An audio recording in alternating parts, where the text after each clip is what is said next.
All right. Hello, everybody. Welcome back to another episode of the Market Close.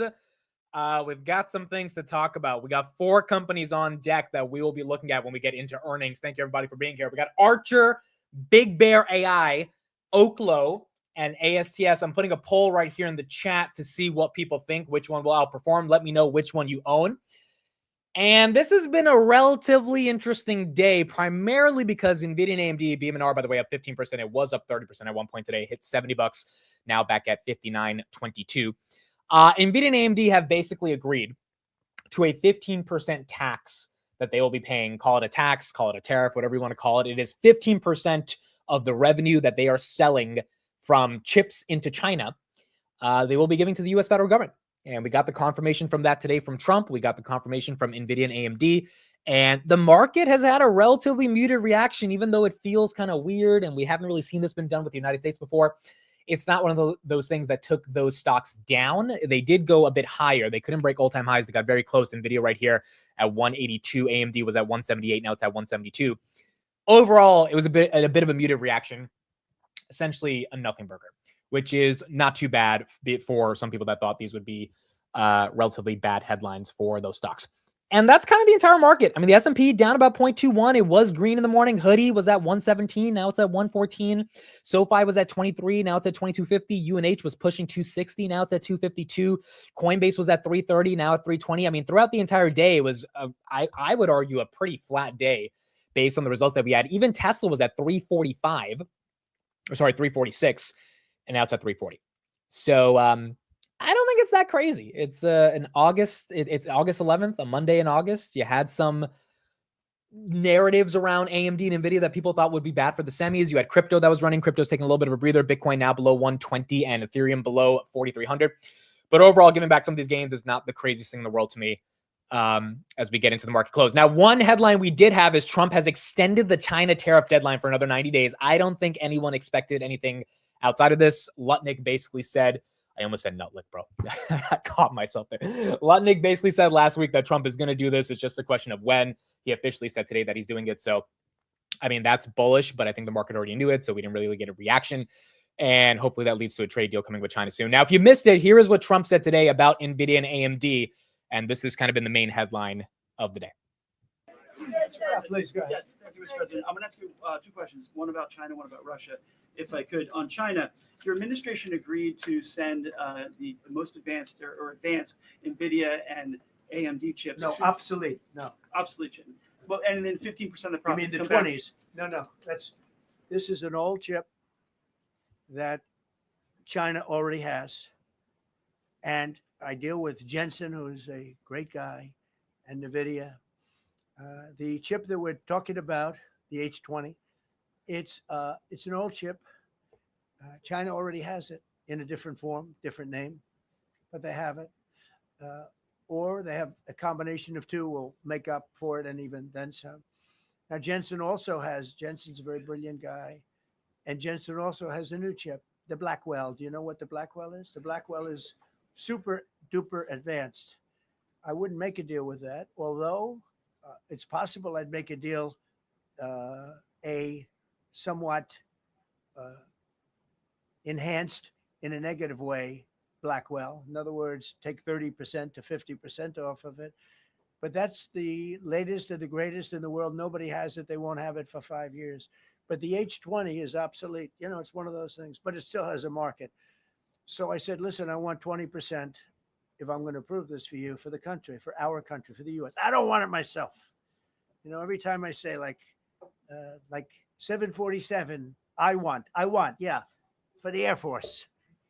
So I just wanted. So when I say I want 20, I want for the country. I only care about the country. I don't care about myself. And he said, would you make it 15? So we negotiate a little deal.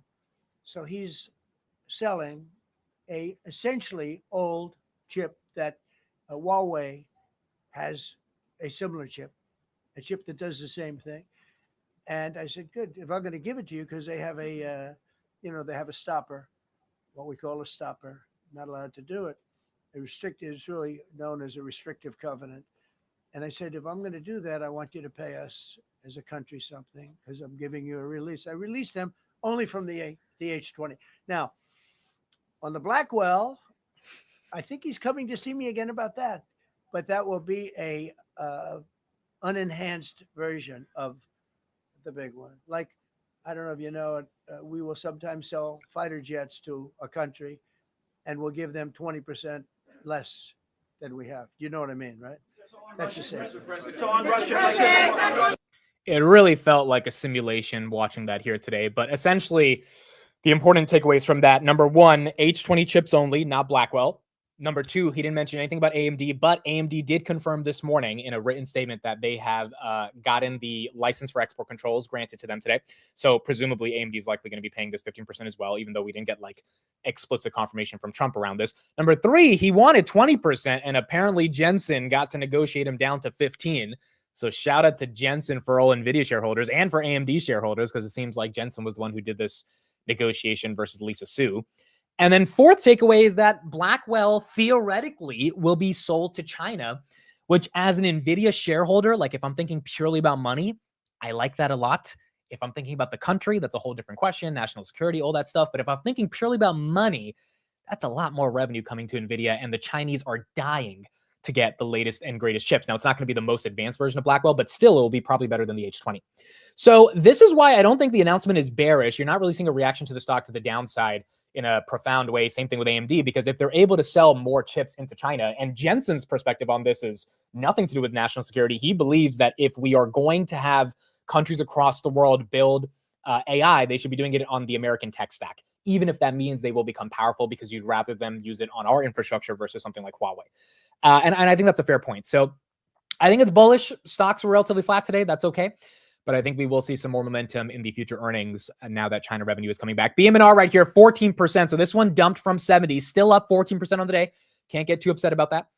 That one is a bit red as we get into the close. The cannabis ETF, weed, Trump talked about potentially easing some of the restrictions on marijuana today. He's making a decision next week on that, which is what he talked about in the press conference. That's up 30%. We haven't seen the weed stocks really make a move in a while, so that one's getting some love. Hoodie goes red towards the end of the day. S&P looks like it's down about 0.37%. SoFi, 22.49. Gold, Trump did say he is not going to be tariffing gold. There were some rumors last week that he was going to be putting tariffs on gold bars. He said today unequivocally, I will not be tariffing gold. And wow, Trade Desk, new low in the past 2 weeks. It was at 55 last week. Now it's at 52.92. That one falling another 2%. Where is Nebius? CoreWeave has earnings tomorrow. Nebius still up 2% of the day. That's down from 75. CoreWeave, JP Morgan raised their price target from 65 to 135. So they are pretty excited. They did say, hey, you have to deal with the volatility of the stock if you're buying into it, but they see upside in the data center AI compute trade. CoreWeave right here up 7.39% on the day. Are the Qs going down? The Qs are also going down. Was there any news in the past 5 minutes?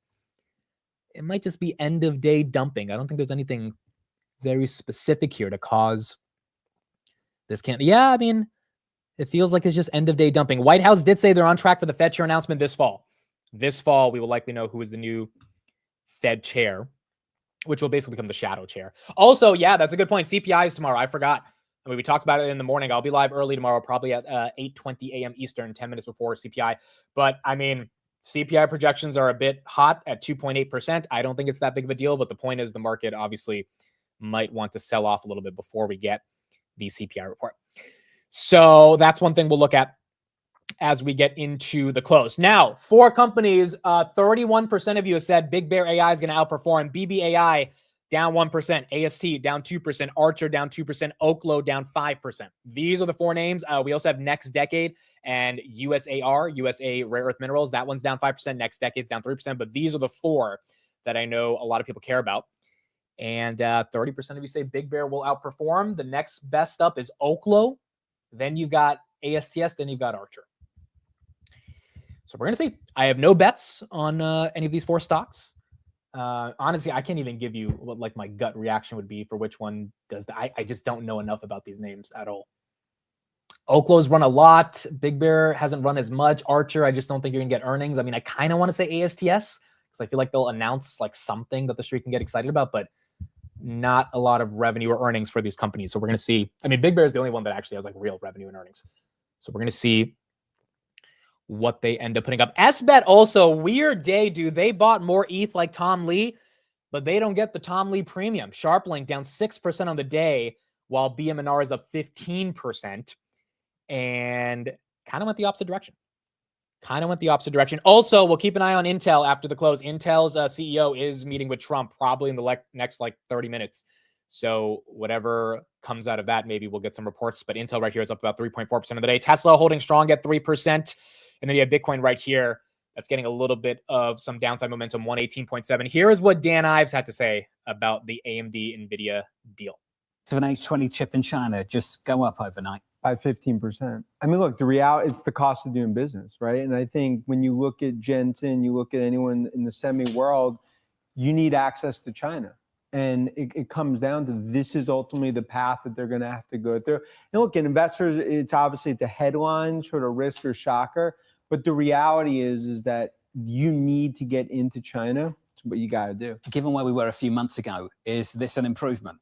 Oh, it's a massive improvement. I mean, if you go back to some of those dark days, where we were in April, some of those Armageddon days, it's showing at least now there is negotiations, right? And in that, it's essentially a game of high stakes poker. So when you look at what's happening in tech, just like we saw with Cook at the White House and everything else, it's like, okay, if you play nice in the sandbox, that's going to be how this is going to work, at least for the next 3.5 years. And I think for big tech, you don't want to be on the outside looking in. And it's essentially the deal you can't refuse, right? I mean, to quote Godfather, it's like this is one where tech companies need to go down this route to get access to China. And I think on the other side, Trump administration recognizes, hey, if we don't give them access, it's going to make China that much stronger, Huawei, everyone else. Is this the new rules of the road, though? You have to basically pay off the U.S. government? Look, I mean, we're in unprecedented territory. And I do think you're starting to see big tech CEOs better understand the rules. And I think that's why if you're on the outside, it's not a good spot to be. Now, from an investor perspective, you'll pay the 15% tax to get access to China. And that's worth it. It's worth it because relative to the market and relative to the opportunity. And even though there'll be a lot of questions in terms of what this means, I think overall, relative to the last few months, it's much more bullish for U.S. tech and semis and Nvda and the Godfather of AI, Jensen, and everyone else to have access to the China market. I agree. It's much more bullish to at least have access to it versus to not have access to it. Now, Tesla was up today based on their potential entry into the UK market with energy. Also, Elon commented under someone who posted a video about the Robotaxi. He said, we are working as quickly as possible to get 100 plus Teslas operating for autonomous ride hailing. We can't use the word taxi or cab in California, in the Bay Area, and allow anyone to request for a ride without having to be invited, which is also pretty bullish and exciting, along with the fact that FSD 14, theoretically, Elon said should be ready by the end of next month, which also would be really good if we can get probably not unsupervised FSD, but closer to unsupervised FSD. So I think that's why Tesla was up. I think the energy part in the UK was kind of the main reason. Tesla right here getting a little bit of a red candle, 339 as we get into the close. But I mean, if you're a Tesla investor, you'll take it, right? Any good news that can get the stock to get some momentum. Does GoPro have earnings today as well after the bell? If not, I will, or if they do, I'll look at their results. We'll put them on the list. GoPro was a bit of a meme stock for a while. Yeah, when Open Door was running, this thing was running. Open Door catching a bid today, 18%. Dude, the Open Door cult is calling for this CEO to get. They're posting screenshots of her selling 600,000 shares at 50 cents. I mean, they are trying to get rid of her. If she's actually replaced, it would be wild to see how retail could influence a board to get rid of the CEO. But we're going to see how that one plays out. Open Door having a nice day, up 18% on the day. All right, folks, here we go. We got earnings. Let me know which ones you are in. Archer, Big Bear AI, Oklo, ASTS. Thank you, everybody, for being here at 4 p.m. The stock market is now closed.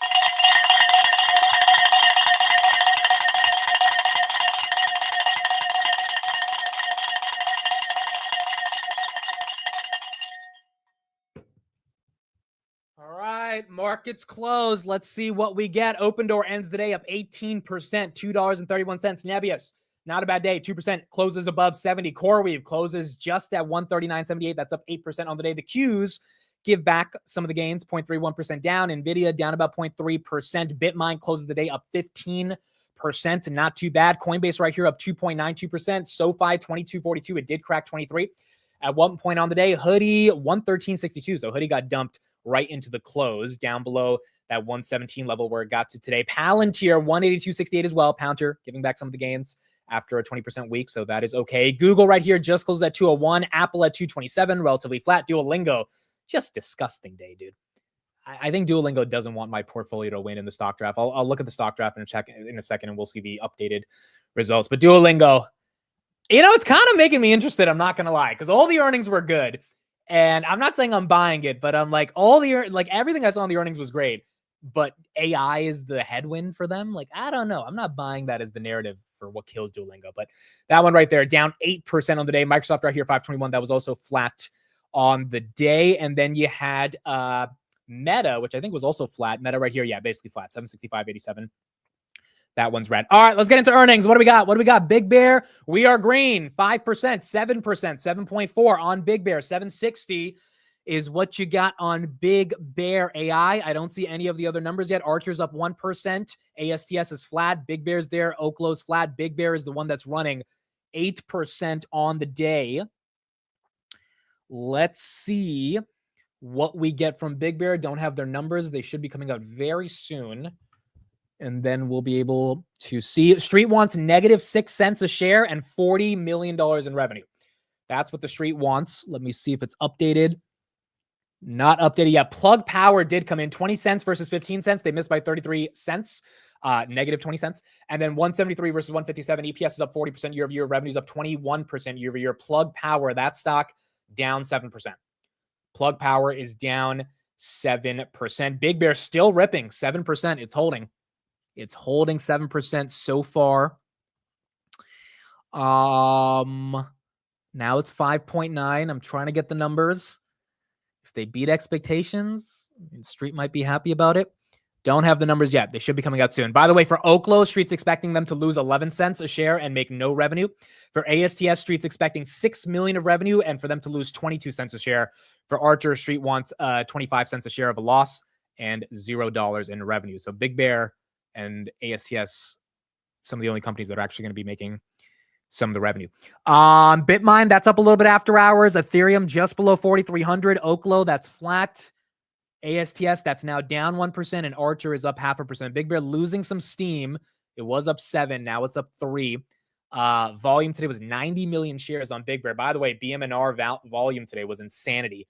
Absolutely crazy. 144 million shares. 144 million shares on BMNR, which is quite incredible.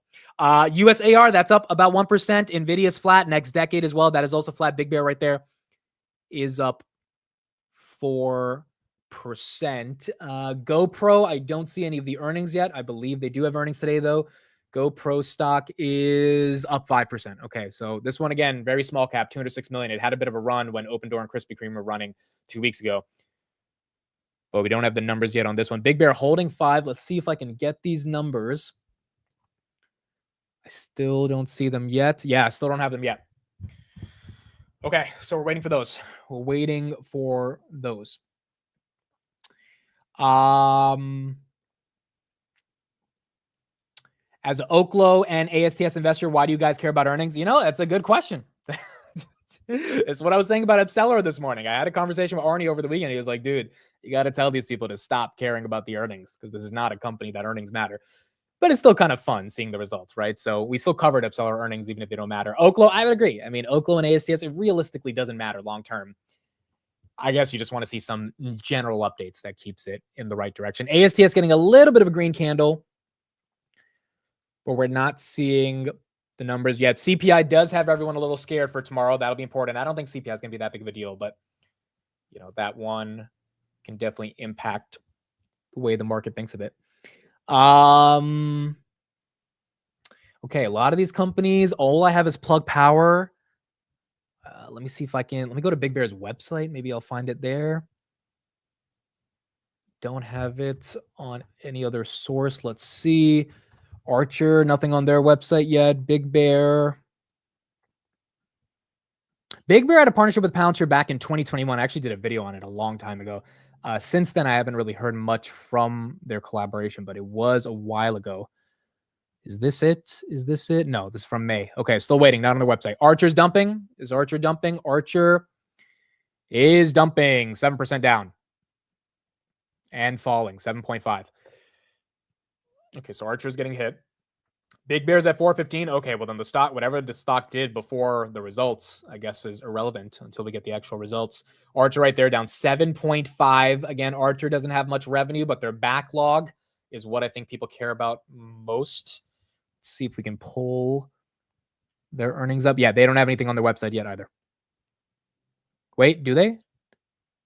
Yes, August 11th. Okay, here we go. So we got something from Archer. Let me just read this a little bit. Again, we have no numbers, but they said we have 6 Midnight aircrafts in production, 3 of which are in a final assembly at our facilities. We are selected as the official air taxi provider of the Olympics in 2028. We commenced the UAE Launch Edition program with the Abu Dhabi Aviation and Investment Office. We accelerated our defense program with 2 strategic acquisitions, and we are a sector-leading balance sheet in the defense space with 1.7 billion of cash and cash equivalents. There you go. That's pretty much it. The CEO's paragraph is just restating those 5 highlights. So no EPS, no revenue, nothing I see on their press release.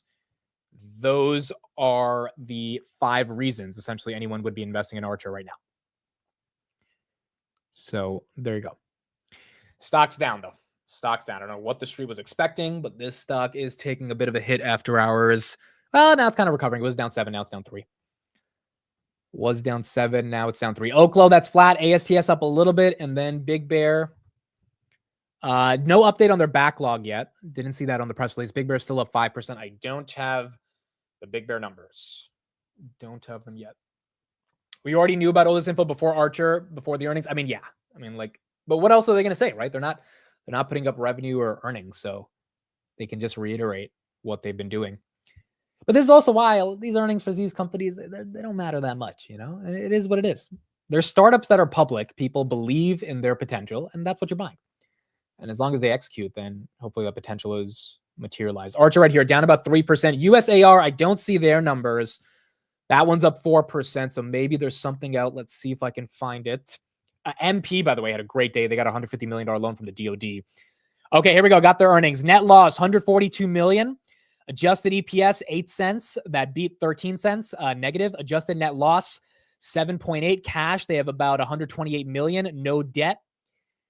CEO says we may sell out our first 1,200 ton line before commissioning. Okay, so that's a beat on the top and the bottom for USAR.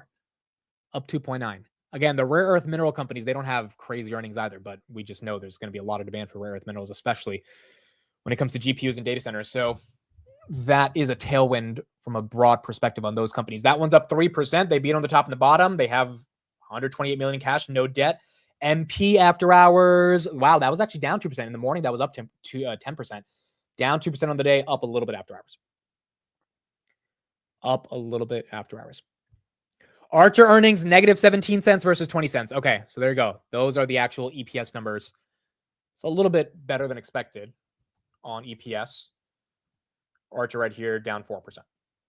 Still looking for Big Bear. Don't have the numbers yet. If it's at 4:15, like you guys said, then we have 5 minutes.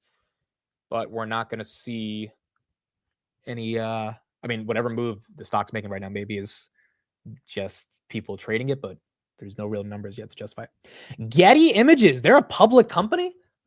Getty Images, what's their stock? Getty Images. GETY. It's down 20% year to date. All right, those are the earnings. 234 million versus 234.8. So they beat by 10 million, 234.9. Adjusted EBITDA 68 versus 71. That's a miss. Margin 29%. Net loss 35 million. Okay. Getty Images. I mean, in the world of AI, I wonder how much Getty Images, Shutterstock, all those companies are relevant. I guess if you need like a celebrity photo, you can't make it with AI, or it's not as easy to, but like if you need like a girl on a horse, you can kind of do that. By the way, I've been testing Grok Imagine. I'm in the beta for that. It's pretty incredible. It's pretty incredible. Grok Imagine, I mean, they make you like 50 versions of any prompt in like 5 seconds. It is pretty incredible. So that has not been too bad. Big Bear AI losing some of its steam. It's now up 2%. It was up 7%. Archer goes green. Okay. Guess Archer needed a minute to die. Well, now it's red. Now it's green. Yeah, that one's going back and forth. Up about 0.79. I mean, again, like whatever they announced is good, but it's just not. I don't think it would take the stock up like 10, 20% or anything like that. I don't think it needs to take the stock down 10, 20% either, though, right? So this is just another quarter of execution, and you hope over the coming quarters they continue to execute. Remember, Archer was $3 back in September last year, so it has rewarded shareholders if you got into the lows. If you bought at 15, it is what it is. You have to DCA. But Archer right here up about 0.42%. Big Bear up 2.3. Up 2.3. Tess says Archer progress is what's important. Yes. This is one of those companies. I mean, again, market cap is $6 billion. It's a small company. It's not a massive company. As long as they're making progress, that is what matters. They also have a partnership with Palantir, which is good for Archer as well. Oklo, that's getting a little bit of move after hours. ASTS, I guess this is another 415 one. That's the one that I know a lot of people are in. So we're going to see what they come up with as well. Co-founder of Luna, Do Kwon, may plead guilty in a U.S. criminal fraud case tied to the $40 billion collapse of the Terra USD stablecoin in 2022. This guy, along with Sam Bankman, definitely were not the friendliest figures of crypto in 2022. So, all right, we'll keep updated on that. You did have a lot of the bad actors of crypto kind of leave after 2022. I mean, I'm sure there's some bad actors here and there, but you haven't had an FTX type of thing happen since, you've had certain coins that get rug. I mean, you had the Hawk Tuah girl and stuff, but like in terms of on a massive scale, like Do Kwon or FTX, Sam Bankman, it hasn't been that intense, especially with actual companies going public for stablecoins like Circle that have been like legitimized and institutionalized in a more meaningful way. Big Bear right there up 2.13%. All right, 3 minutes. 3 minutes for Big Bear, and we'll see. Will you enter Duolingo at 300? I mean, dude, if this actually gets to 300, I might take a little bit. Like, you guys all saw the earnings. The earnings were phenomenal. If the narrative, maybe I have to do way more DD on Duolingo if I'm like serious about even buying a single share. But if the narrative is GPT-5 will make people not want to learn languages, I don't know, bro. I mean, like, the growth we're seeing on Duolingo, unless that's just going to go away, which for the past 10 quarters, it's only been up and to the right. The only thing that you could say is their MAUs went down month over month or quarter over quarter for the first time in like 2 years. And that's because of that boycott that people were having because Duolingo said they were going to embrace AI and maybe not hire as many people. But I don't know. I don't know if it's structurally broken because of GPT-5. But it's structurally ruining my stock draft ETF. Okay, we got 15 minutes, not 15 minutes. We got 2 minutes until these results come out. Real quick, until we get the results, let's take a look at the stock draft. Matt is at 18.9. Tanner's at 6.67. I'm at 14.9. Steve's at 0.23. And Chris is at negative 2.5. So it's Matt, me, Tanner, Steve, and Chris on the stock draft. Actually, today's important for Matt because he has AST. He's up 10% on ASTS. So this one will be an important one for him. And we're going to see what happens with that. Oklo's out. Oklo, I think, is out. Okay, negative 18 cents versus 11 cents, missing by 64%. Revenue is 0 as expected. Oklo stock right here, that is up a little bit. EPS rose 97% year over year, but fell 150% quarter over quarter. Revenue's unchanged both year over year and quarter over quarter. Makes sense because the revenue is 0. Okay, Oklo's up a little bit. Oklo, again, this stock has been an absolute monster, 228% year to date. So, and this is a company that doesn't have a product. They don't have any revenue. Like, Street's buying it up on the narrative of AI and energy. So, regardless of their earnings missing, which the Street's not even that upset about apparently right now, it's up a little bit.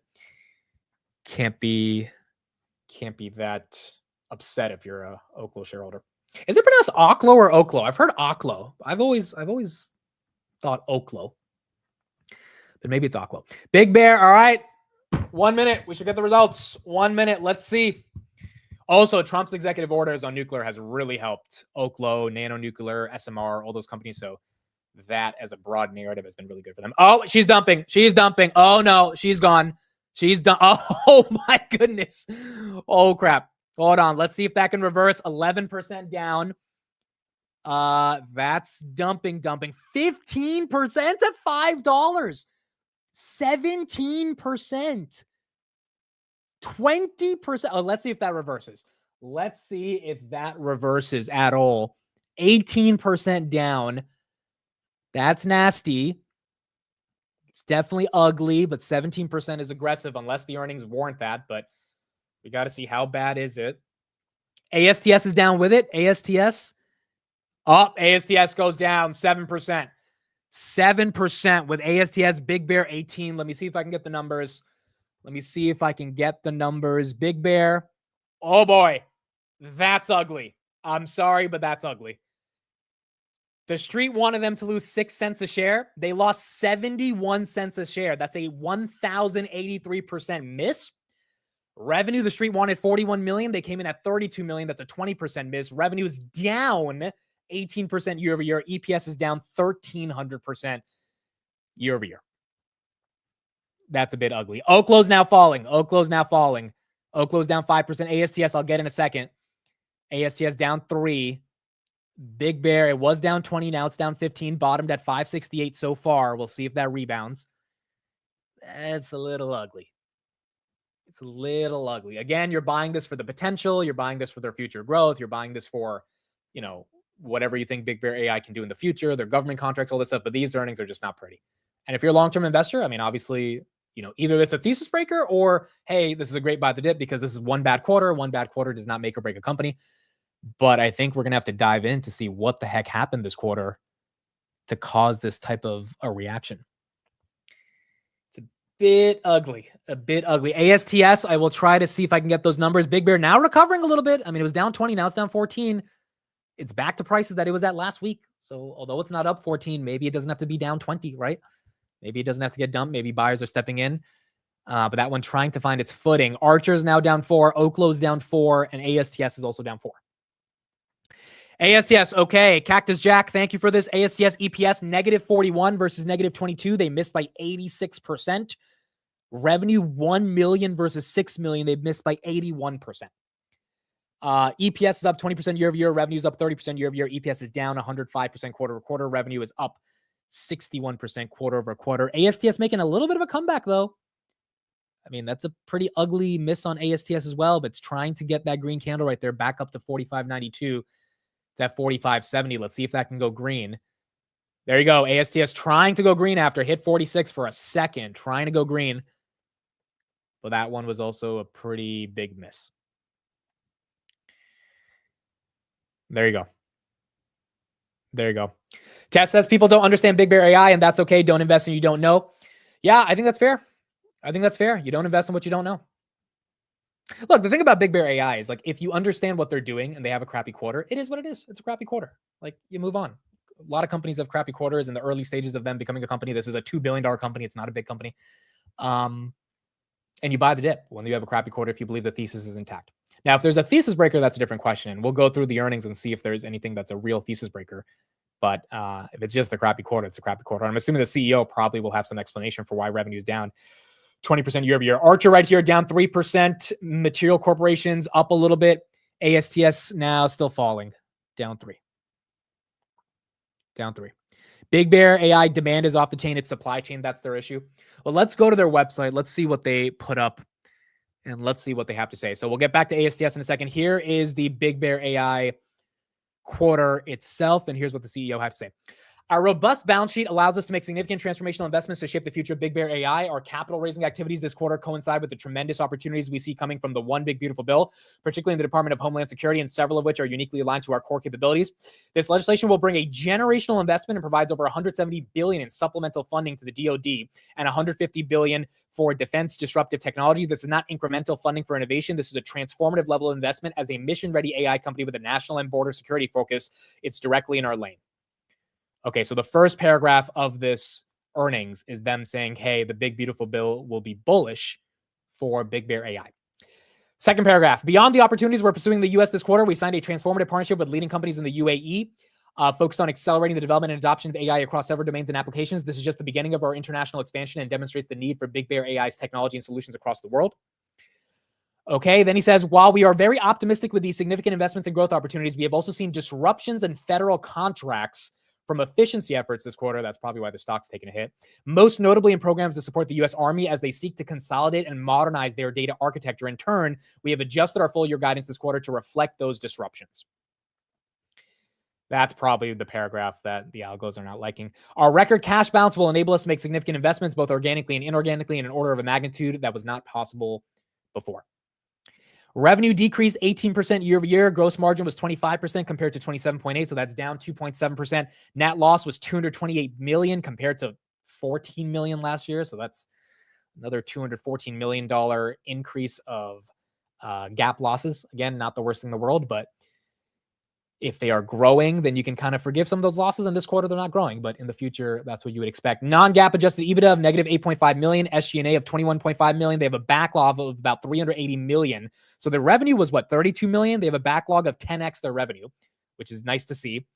For the year ended December 31st, 2025, the company now projects revenue between 125 and 140 million revenue. Okay, so hold on. 2024 Q4 Big Bear AI. How much revenue did they do last year? Last year they did in total for the year. Let's see if I can find this number. It looks like I don't see it on their last press release, but they said so this is the guidance from March. They guided for 180 million for this year. Now they are guiding for 140 million. So they did take that guidance down by 40 million. That's also probably why the street is not that happy about what they're saying. I'll try to get their full year revenue from 2024 so we can calculate those growth rates in a second. Big Bear ASTS, that's basically flat. Big Bear, wow, 23%. Okay, so that one's not stopping. That one's not stopping. And that's getting hit. Okay. I mean, look, the numbers are not pretty. I'll just say that right there. The numbers are not pretty, but again, as the company grows, the numbers hopefully get better. But obviously, you know, the street's not crazy taking this down 22%. The numbers don't look that good.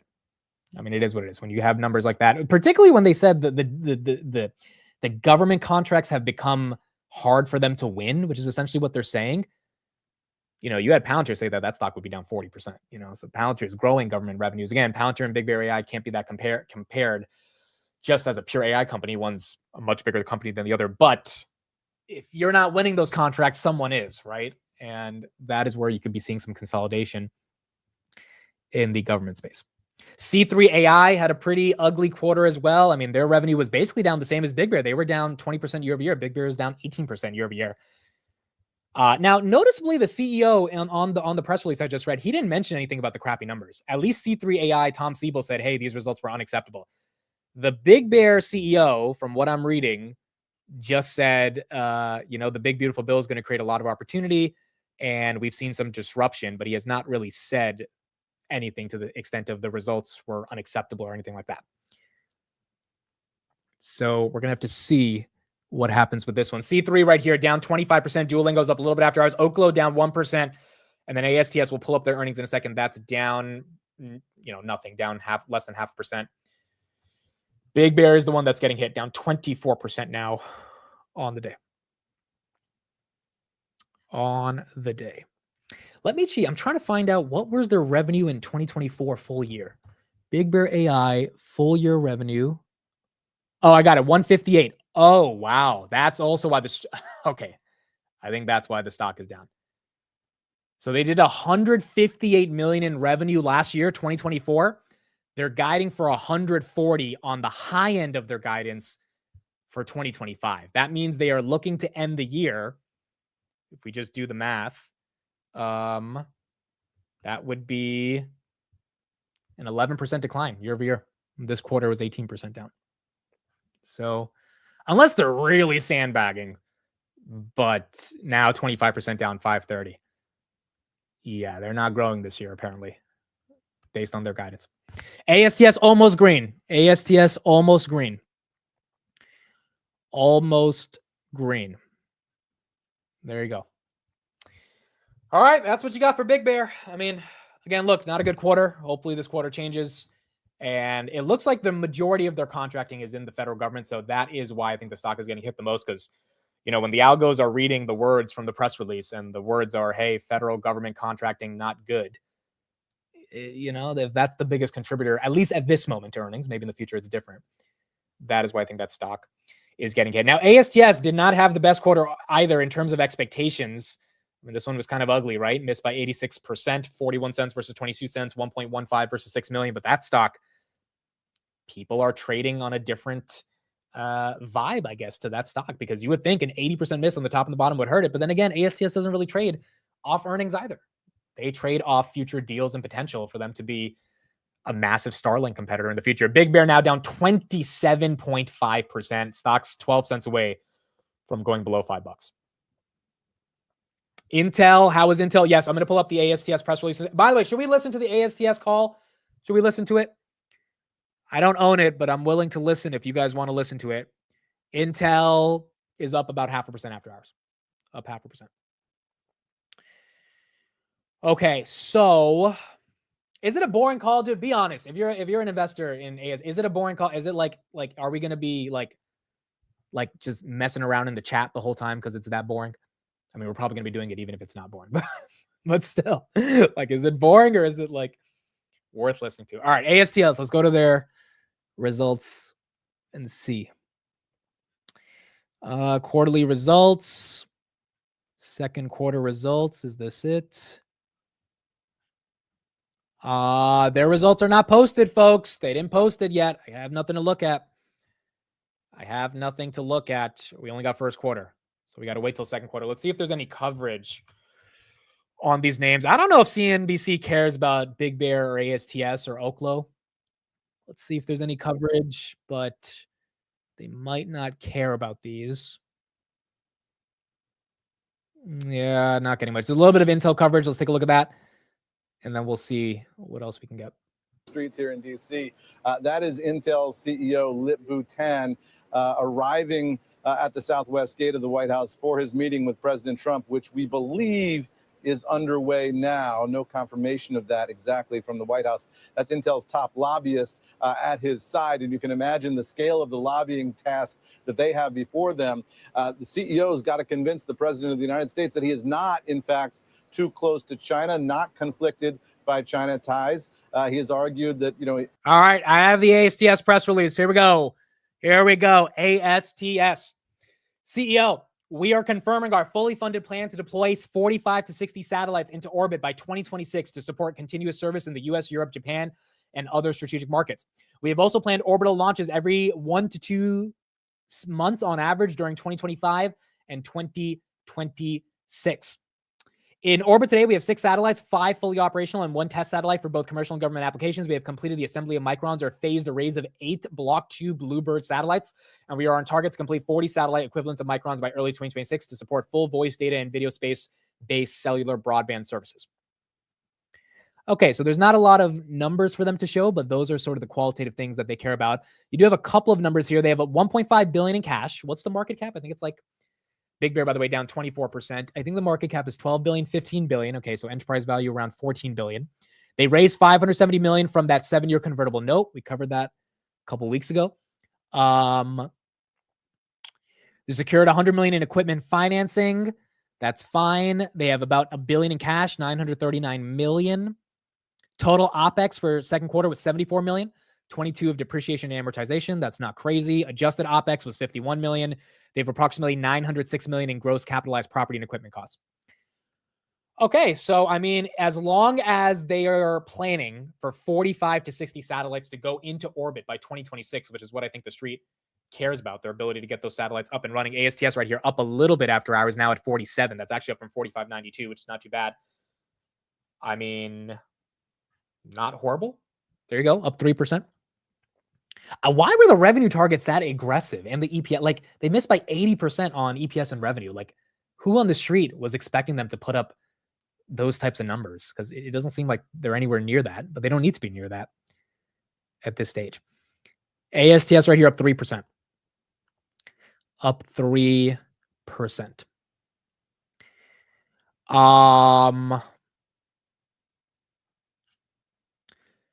Big Bear AI still down 20% right here.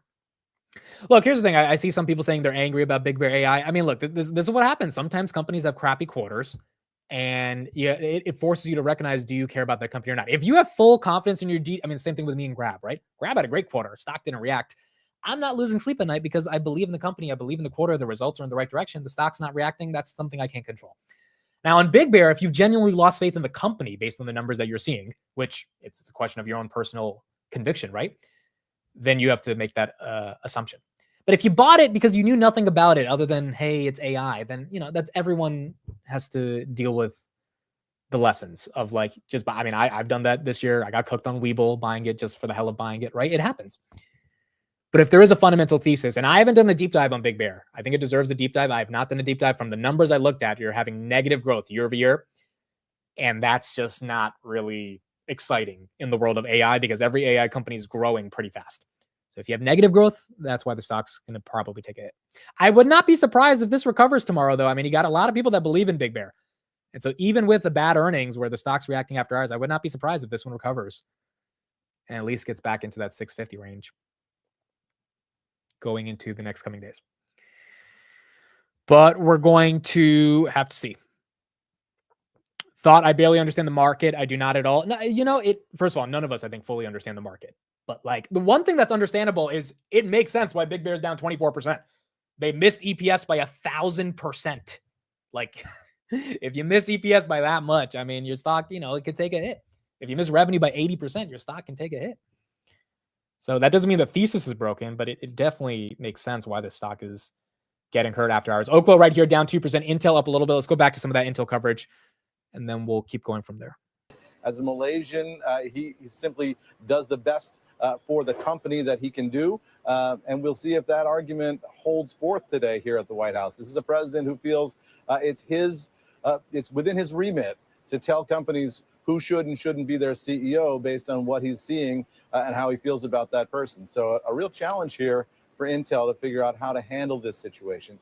Meanwhile, the president, I am told, has already signed the executive order on China. That is to extend the deadline for negotiations with the Chinese government an additional 90 days. That was expected to happen today. The deadline was midnight tonight. Otherwise, tariffs would have snapped back in a big way tomorrow. That trade truce, I am told by a White House official now, will continue for another 90 days as both sides continue to negotiate, continue to have dialogue. The president said in a briefing with reporters earlier today that the relationship between him and Xi Jinping is a good one. And then finally, that news that you talked about earlier, Nvda and AMD agreeing to pass along 15% of their revenue on chip sales with China in exchange for that export license from the U.S. government. The president saying earlier today in that briefing with reporters that he felt that the U.S. government should get something if it's going to give these export licenses. And what he asked for was 20%. Nvidia pushed back and said, what about 15? And that's where they settled it, John. So the question now is, what kind of a precedent does this set for other companies that need export licenses? Should companies be expecting to pay a 15, 20% tax for those export licenses? I don't think it's going to set a precedent to the point where every company is doing business with the United States through a revenue share. I think this is a very specific situation in which Trump wanted to milk some of the chips from these companies. If it were to be a real thing, obviously that would not be the best thing for the United States, in my opinion. But I think it's more of a NVIDIA, AMD specific thing that Trump is dealing with here. And 15% is better than having zero sales going into China. Wow, ASTS, she's moving after hours. Look at that, 7%. Looks like whatever is on the press release is starting to get a bit green right here. Again, earnings weren't the best. They missed by 80% on the top and the bottom. Street seems to not care, at least for now. We'll listen to their call at 5 p.m. Again, I've never heard an ASTS call before, so I don't know what to expect, but we will take a listen to what they have to say. But that stock is now getting some momentum. Some of you guys are asking, can you do a video on how to do DD on the stock? Yes, I think I've been meaning to do this video for a long time, or like at least my research process into a company. So yes, I will likely do a live stream on that one day, probably when I'm officially moved out. And I think Steve joining would be a really good episode for that. But I have my own process. I'm sure a lot of people have their own process. Steve probably has his own process. And so we can do a how to analyze a company, how to research a company live stream. We can talk about different methodologies, and everyone can contribute different ideas they have on how do they research a company. Big Bear now down 21. It was at 510, got bought up at 510. Now it's at 555. So you were 10 cents away going below $5. That one's got bought up for now. And it's 555. Yeah, ASTS, look, they did enough dilution and enough convertible notes. They have plenty of cash on the balance sheet, 1.5 billion. So, I mean, the fear of ASTS is not that they would go bankrupt by any sense. I think the concern for a lot of investors is just when are they going to start making money? But it seems like 2026 is the year where they begin scaling up their satellites from. That's a 12x infold, 12x fold, right? From 5 to freaking 60. So they're expecting their 5 operational satellites to get to 45 to 60. If they get to 60, it's a 1,200% increase. That's not bad. And you would imagine that would increase their revenue targets as well. 15 billion market cap on ASTS. C3 AI, that's up a little bit after hours. Duolingo, that's still down after hours. ABCL down a little bit. It was up 6% of the day. BM&R up a little bit. Hoodie down. Palantir down. Tessie down. SharpLink actually up 3% after hours. Archer, is that one moving? It was red 4%. It is now red 2%. All right. So that one has stayed stuck. I agree. Yeah, I think look, ASTS, all these companies that are using convertible notes to dilute, I think is smart right now, because if you have a massive opportunity in front of you and someone's willing to give you money at a very cheap rate, Big Bear now at 545, you take the money. And the dilution right here is largely irrelevant if you're expecting hypergrowth. And from the ASTS deep dive we did a month ago, I mean, people are expecting hypergrowth. People believe this company is going to, I mean, Starlink is seeing hypergrowth right now. And if ASTS is anywhere near the level of Starlink, even close to that, you should be seeing massive growth. So I don't think that's the worst thing in the world for them to dilute right here.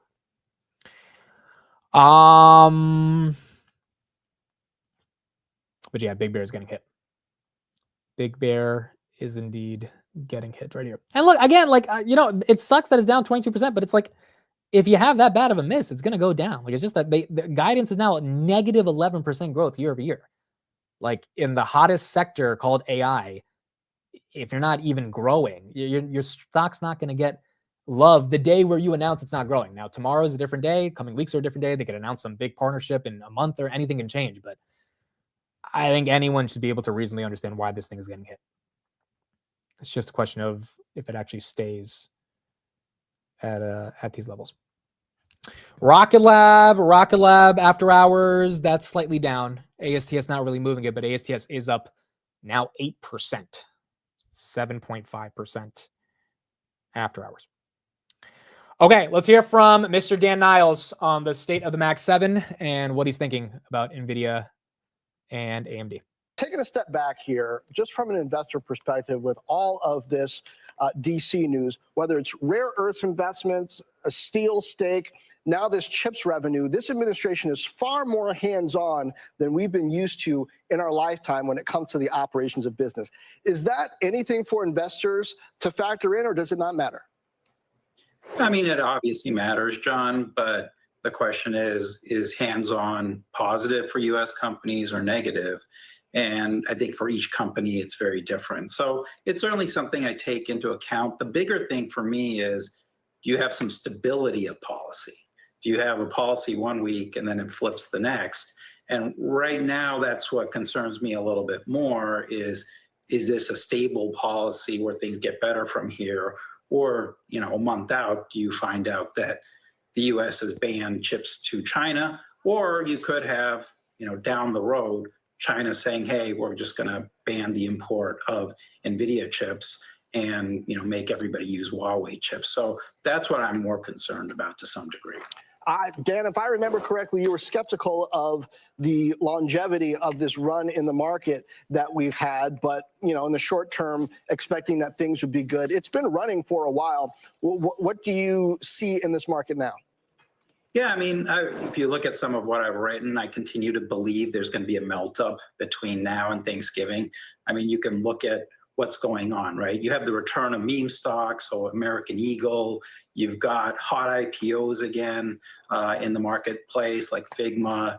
You've got Bitcoin ripping to new all-time record highs. You've got blank check companies. You've got biotech companies now putting their treasury into Bitcoin to get their stocks to pop. Every tariff deal is looked at positively. The big beautiful bill helps tax implications for R&D and CapEx. And then finally, the biggest one of all, arguably, is you're probably going to have the Fed starting to cut rates starting in the September meeting. You probably get a preview of that at Jackson Hole. And so I think the market keeps running till about Thanksgiving. And then I'm expecting a 10 to 20% correction as we figure out.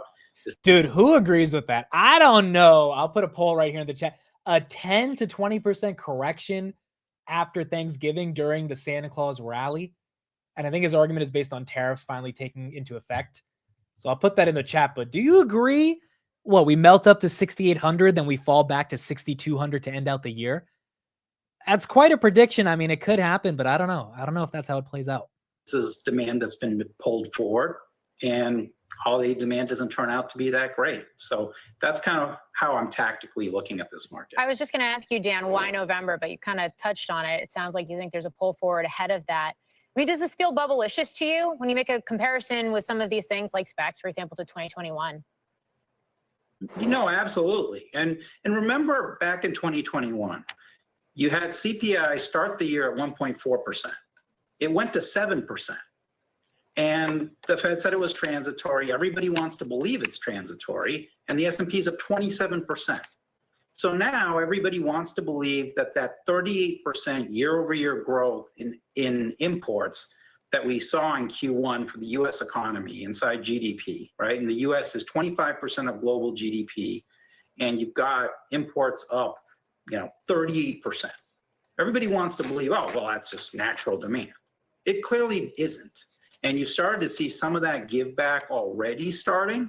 But I think what's going to happen is these tariffs, which everybody seems to be okay with, you're going to take tariff rates, which under President Trump's first term went from 2 to 3%. That 3% is probably going to go to mid to high teens. And that's going to start to filter through in prices. And then I think you're going to figure out that a lot of companies, as well as individuals, bought ahead of those price increases that they know are coming. And holiday sales are just going to be a little bit disappointing. And the market is obviously priced for perfection. And if you have a melt up into it, which is kind of what you're seeing, okay, I think that's a recipe for disaster. So what would you be buying right now? What are you bullish on right now? Yeah, I mean, you can be pretty much bullish. I don't know if I agree with that, bro. I don't know if I agree demand's going to fall off a cliff going into the holiday season and we get a crappy Q4. I mean, maybe, but I don't know if I see that as the way it plays out. On everything, right? Because the market just rotates from sector to sector. Like last week, it was Apple, the laggards, Google, they all went up, taking the market higher. And, you're seeing some of the lagging sectors starting to bounce. But for me, it's more of a, you have to have a barbell approach right now, I think, where have some of the mega caps that you think are doing well, performing well into year end. But you can also take some risk until the market tells you that it's actually looking forward versus being in this bubblicious time period like you want. It's so weird, bro. It's not a consistent thesis. He's like, yeah, everything's going to be great. Markets are going to go up. We're going to have this massive melt up. And then for some reason, demand falls off a cliff. CapEx goes through this digestion phase that Dan Niles has been talking about all year, which there has been no digestion phase. Microsoft raised guidance to $30 billion a quarter. That would be $120 billion a year. ASTS up 6%. So whatever digestion phase he talked about, I mean, the digestion is still going on. And then the holiday season is when he thinks there's no more demand because of a pull forward of inventories. I don't like, how does that even logically, you would have to assume prices go up so much that people don't want to buy anything into the holidays. And you would have to assume inflation gets so sticky that, the price increases would create that actual significant decline in consumer expenditures, which would offset the general demand increase that happens during the holidays. And I don't know if that ends up playing out. And then he's talking about bubblicious. Like, why is he, what is he talking about, bro? I don't see it, dude. I think Q3 earnings, August has been good so far.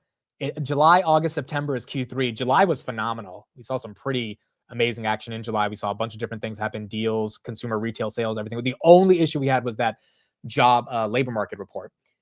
And August, we'll see how it ends out. But if it's not that bad, then maybe you do have some momentum going into Q3. StubHub is going public. Here's an update on that. We got a lot more companies that are getting ready to go public. This, but you're right. StubHub updating its S1 filing effectively restarting the company's process to go public. I'm told by a person familiar with the matter that the online ticket marketplace is aiming to kick off its roadshow after Labor Day and make its debut later in September. This comes after the company paused its IPO process amid the Liberation Day volatility back in April. They initially filed an S1 in March. Now, this new filing includes Q1 numbers showing gross merchandise sales growing at 15% year over year. That's actually slower than the 47% from the fourth quarter. However, GMS can be lumpy depending on the live entertainment that's slated on a quarterly basis. Its competitor Vivid Seats reported its gross order value last week, which declined 31% in Q2. And that has contributed to that company's 82% decline. This one's not exciting, bro. They're not growing. It's not exciting. Does anyone use StubHub? It's what you use to go see the Backstreet Boys or a tennis match or something. I think I used these guys years ago. I mean, what's it? SeatGeek is the one that's really big. Vivid Seats is down 81% year to date. Yeah, dude. I don't know if this is going to be the best IPO. I didn't even know this was public. Vivid Seats stock. Yeah, look at this thing, dude. Ticker symbol SEAT. SEAT. SeatGeek is the one I know that really has been getting a lot of momentum. See, these are the companies that look like they're trying to get liquidity. These are the companies that look like they're trying to give investors an out, and they're using retail to do whatever they can do to get an out, which I get it. That's what they have to do eventually. And this is the best market to go public, given what we've seen in the IPO so far. But these are not Figmas at all. They're definitely not Andurils or Stripes or Discords. ASTS right there up 4.8%. Big Bear still down 24.4. So if it breaks 510, you're going to see some potential pain to the downside. But holding 510 is the intraday low that we have on this right now. My daughters bought a ticket on StubHub last night to the Jonas Brothers at MetLife. Yeah, so like obviously they're still used. It's not like they're not used anymore, but are they really producing that revenue? Let's check their traffic. So StubHub.com, I'm going to guess they get 20 million visits a month. Let's do that. 20 million. StubHub gets, no, 41. Okay, so I mean, they definitely have traffic. But she said they did not grow in Q2 year over year. And I know she said it's lumpy based on certain quarters, but still, I mean, we'll go deeper in the S1 and see if there's anything exciting right here. Snapchat's at 719. Oof. Snapchat, this bad boy. Wow. Dude, look, every quarter it falls back to like the low sevens. But this quarter in particular just seemed, I was listening to a little bit of their call over the weekend. I just wanted to see like how the CFO was talking about it. And I mean, you just don't get any excitement from Snapchat other than them saying, hey, we're bringing back AR, VR, and like we're trying to do all this stuff. It's like the same story they've been talking about for a while. And it's just not been that exciting. Snapchat right here, down another 3% on the day. I have not done a preview of the IPO on Bullish. This one also, I'm not going to lie, dude. I think the IPO will do well, but I think it kind of is a liquidity grab as well. I mean, they're going public at 31 a share, 4.2 billion valuation. They're trying to raise about $1 billion at 30 million shares. JP Morgan's leading it. Of course, Kathy Wood is going to buy shares. Why not? She's trying to buy 200 million worth of stock. Bullish, which also owns the crypto media site CoinDesk, is the latest crypto firm to join the public market, reflecting reinvigorated capital markets driven by investor confidence and increasing regulatory support. Yeah, I mean, does anyone even use this website? Like, I have never heard of someone saying, I buy my crypto on Bullish. This is the website. This is what it looks like. I have never seen anyone say they use this thing. Like it's Kraken, Coinbase, or Robinhood. It's not, or Binance, right? But like, I've never heard of people using Bullish. So I'll go through the rest one. I'll see if there's anything here around, what their revenue looks like, or do they even have revenue, bro? I feel like on some of these articles. So, okay, they lost 349 million last quarter. I mean, they have to have revenue if they're having these losses. I don't see their revenue numbers. I'll try to go through the S1 and see. But, oh, wow, they raised that $9 billion in 2021. Huh. So this is a down round for them, actually. This is a down round for Bullish. Yeah, dude, I'm not touching this. It just feels like they're trying to get someone to buy these shares. That's what it feels like. Big Bear down 25. And in a bull market, you're going to have these frothy moments of companies that go public for the pure liquidity, but I don't know if they're the best. Now, granted, the ticker symbol is bullish, so Wall Street Bets might have fun with that. Yeah, I'm not bullish enough. I'm just not when we think about crypto exchanges, you need volumes, you need real transaction volumes to make up for transaction revenues. I've never heard of someone say they use bullish ever.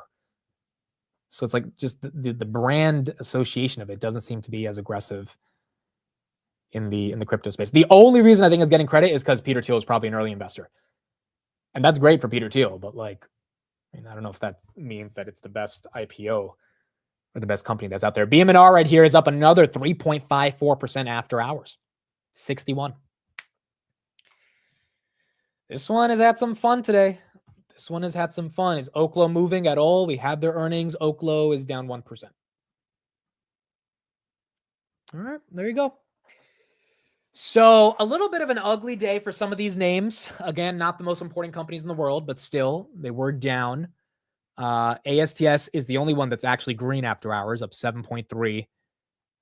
Everything else is getting hit pretty bad. ASTS about 50 cents away from trying to hit 50. Dude, I've seen this comment all day. Now people want Tom Lee to dilute so they can get to buy in cheaper. It's actually hilarious, bro. You're like, hey, Tom Lee, can you hit a ATM for us, please, so we can buy some cheap BM&R? It's so funny, bro. Now people are excited, dude. Once the stock makes a run, people get. That's the thing about a stock, dude. Like, if you're in it and eventually it has its moment, people get interested. But it needs to have its moment for people to get interested. And BM&R today had a hell of a moment, up 30%. Now they did buy, another 300,000 Ethereum, which helped them get there. Big Bear down 20. Oh, Big Bear, she just lost 510. She's 7 cents away from below 5. 505. 5 cents away right here. BM&R did have a moment today with a 30% move, and that level of Ethereum on the balance sheet definitely helped. 3 cents away. Oh boy. Here you go. If it breaks 1 cent away, if it breaks 5, then we're going to see if it's lookout below, if people step in at 450, 470, 495. If this one actually gets hit. How does SBET compare to BM&R, and why is it down despite Ethereum? So SBET has a different number of shares outstanding. SBET also has less Ethereum on the balance sheet, about 500,000 less Ethereum. So if Ethereum goes up, SBET and BM&R's balance sheets in value go up, but BM&R's value goes up more compared to SBET because they have double the Ethereum. On top of that, SBET did some dilution last week, so there's more shares outstanding. So there's a lot of nuances between why they're different, but at the end of the day, you just have to go with, in my opinion, the company that you trust more to execute against being able to get as much Ethereum as possible. And for me, that's Tom Lee. But SBET is not run by anyone bad, There's good people that are running SBET. It's just Tom Lee is Tom Lee, So I think that's why people are trusting in him a lot more than SBET. But I think both will do well. If Ethereum goes to 5,000, 10,000, both should do well over the long term. All right, Big Bear recovering back to 510. It hit 5, folks. It hit 5 on the dot. It was 1 cent away from below 5. This one now down 27%.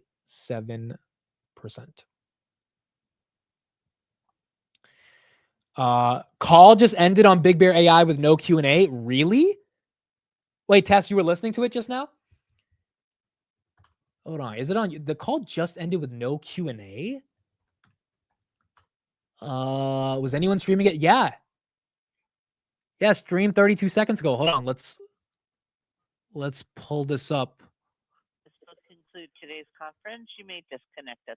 Innovation agenda is advancing quickly, and we are focusing on both our core existing capabilities and on additional frontier innovation, including physical AI and Internet of Things integration and agentic systems that will operate in the real world to drive security and efficiency at scale.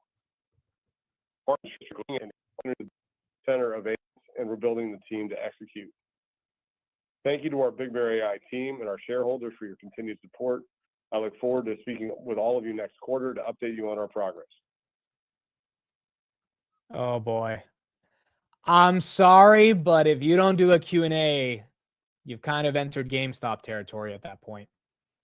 You've kind of entered. That's why the stock is getting hit even worse right here. They didn't do any Q&A. Dude, no questions on the call. There's got to be some analysts that follow Big. Is there there has to be some institutional analysts on the name, right? Or are there no institutional analysts that didn't even want to ask a question? Because then at least I understand why no one showed up to ask a question. But I mean, you would imagine there's some price targets that are out there. That's not the best thing in the world. That is not the best thing in the world. All right, there you go. I mean, I don't know how tomorrow opens up, but that is GameStop does not do a Q&A. At least the past few calls I've listened to, there's no Q&A. Maybe they answer like a retail question from Say Technologies, but like there's no analysts that are allowed to ask a call. Their calls are done in 15 minutes. So honestly, this Big Bear thing went up for 30 minutes. GameStops are way shorter on their calls. I don't even think Ryan Cohen is on the calls, dude. It's like someone else last time we listened to it. It's yeah, hold on, does GameStop even do a call, bro? Last time? I don't think. Now I'm gonna go to GameStop. So I don't think they do a call because last time I checked, they did the one time I streamed it was like a special shareholder meeting. And that's it. Yeah, dude, I don't think they do a call. If they do, someone link it to me. I'm on their website right now. I see nothing around events or meetings. We have ASTS in 5 minutes. This is their website. That's what I thought. I thought they don't do a call. Yeah, there's nothing there. Goodness gracious. If Big Bear AI did Q&A before and didn't do it then, that's like discontinuing guidance, bad sign. I mean, let me check. Is this a trend for them? Big Bear AI Q1 2025 call. No, I don't think they did Q&A last time either. The last one, the minute is it's 20 minutes, the call.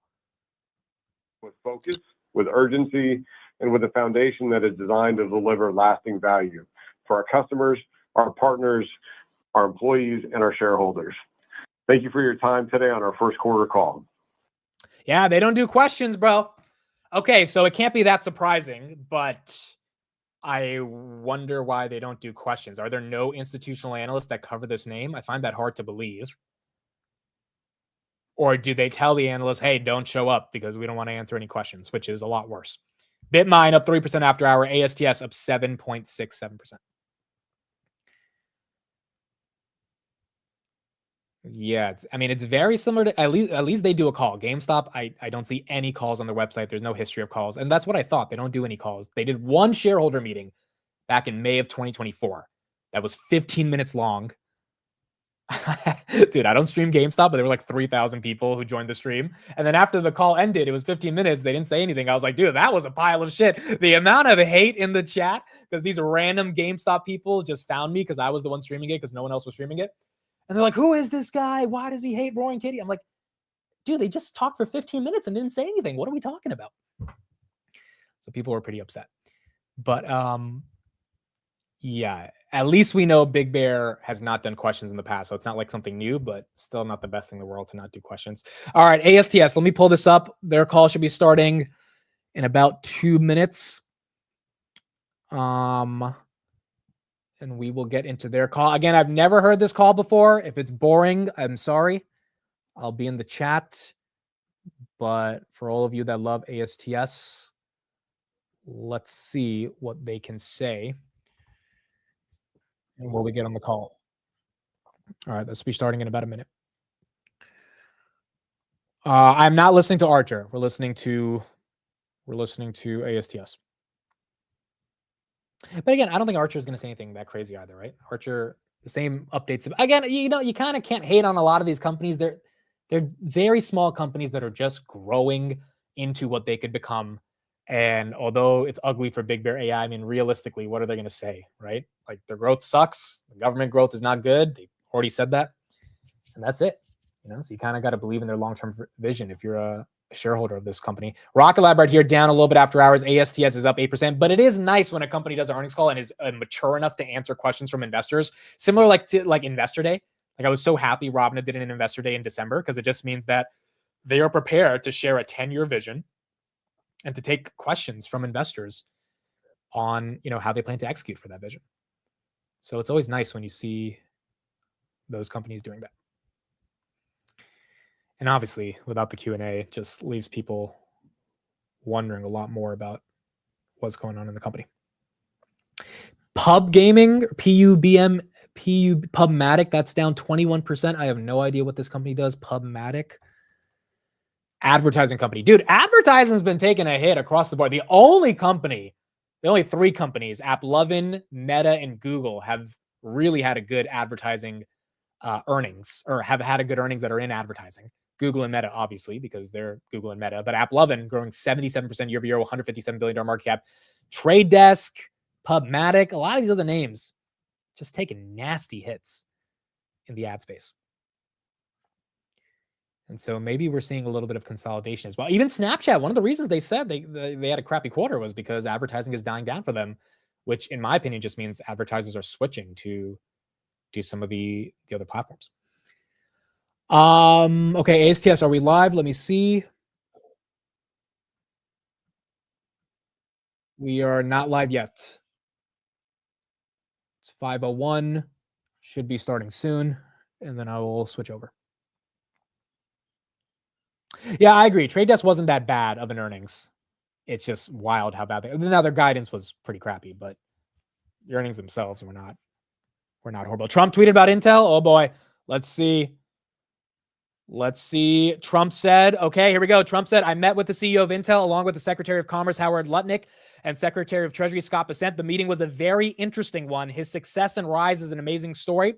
Mr. Tan and my cabinet members are going to spend time together and bring suggestions to me during next week. Thank you for your attention to this matter.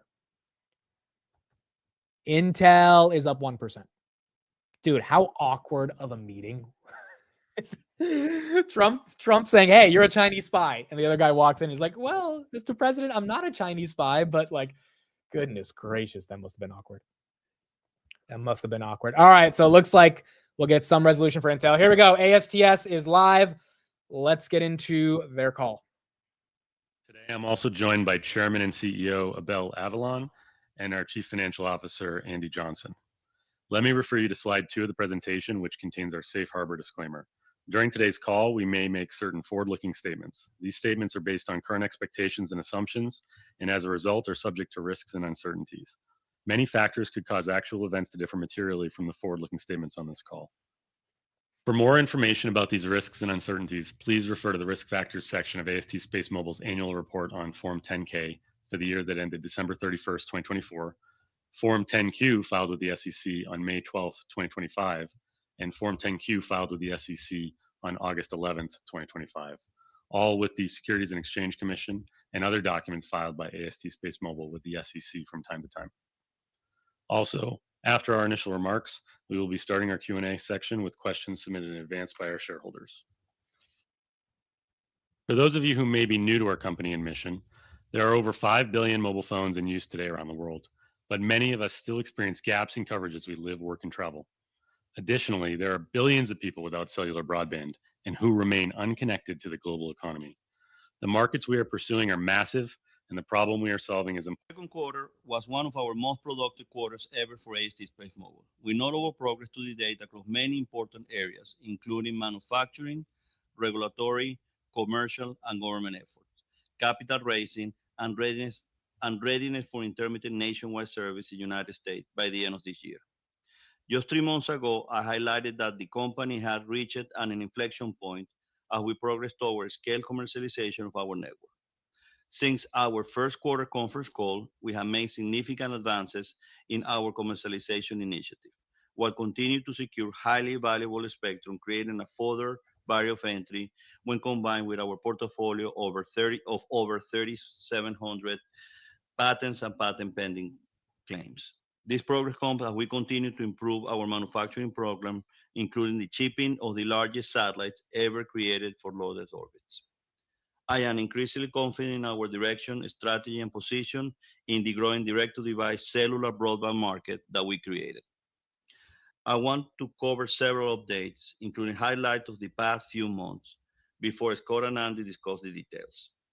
As of today, we have completed the assembly of microns and phase arrays for 8 Block 2 Bluebird satellites, in addition to 6 we currently have in operations, and expected to complete assembly of approximately 40 satellites equivalents of microns and phase arrays by early 2026. Our differentiated approach to satellite manufacturing with 95% vertical integration remains on track to reach a manufacturing cadence of 6 satellites per month during 2025. And now globally, we will soon have a manufacturing footprint with over 400,000 square feet of manufacturing space, supported by a great team of over 1,200 global workforce. We currently anticipate at least 5 orbital launches by the end of Q1 2026, with orbital launches occurring every 1 to 2 months on average to reach our goal of 45 to 60 satellites launches during 25 and 26, which will drive continuous coverage in key markets such as the United States, Europe, Japan, US, and other strategic markets like the US government. Regarding our orbital launch campaign, FN1, our first next generation Block 2 Bluebird satellite, will be ready to ship in August. We're working with our launch provider on determining the earliest possible launch date. A detailed cadence of our 2025 and 2026 deployment plan is now shown in the accompanying quarterly presentation found on our IR website. Our Block 2 Bluebirds are approximately 3.5 times larger, with 10 times capacity as compared to our Block 1 Bluebirds. We previously held the record for the largest ever commercial deployed communication satellite ever put in loaded orbits. This means our phase array or antenna have much larger surface area than before, enabling our satellites to digitally form more cells over Earth's surface with pinpoint precision and reduced interference. As a result, we need far less satellites to achieve our goal of connecting the unconnected. Approximately 45 to 60 satellites for continuous coverage in key markets and approximately 90 satellites for continuous global coverage. This compared with other systems that needs tens of thousands of satellites, and even then, we believe our superior technology, deep partnerships, access to low band and premium band spectrum, and commercialization strategy will enable a better experience and deliver greater value to customers. For AST SpaceMobile, providing native cellular broadband capability at scale is a function of the number of Bluebird satellites in orbit. We have laid out a strong launch cadence to match our connectivity goals. Our satellites provide native cellular broadband capability directly to modified mobile devices, including voice, text, data, and video. As a consumers, this means broader cellular coverage, lower latency, and better signal quality as you live, work, and travel. These capabilities have been proven multiple times in partnership with our MNO partners. Simultaneously, we're continuing to bring together a network of MNO partners that is second to none. Our commercial ecosystem, which include agreements and understanding with over 50 MNO partners with nearly 3 billion subscribers globally, represent a robust network of potential space mobile service consumers.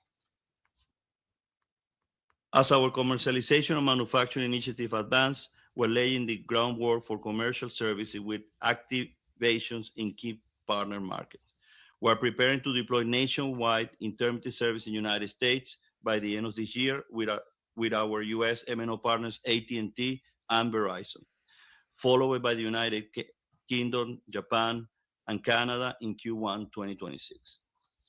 We also completed key milestones from our US government contract awards and continue strong regulatory progress on spectrum-related topics. Of note, we demonstrated the first tactical non-terrestrial network or NTN connectivity over standard mobile devices. All right, you got to tell me if you guys are super bored of this, because I don't really care about this. I don't think there's anything that exciting, to be honest. I'm sorry. I can put the link for anyone who really cares about ASTS, but if not, we can talk about something else. So you guys got to let me know. International Telecommunication Union.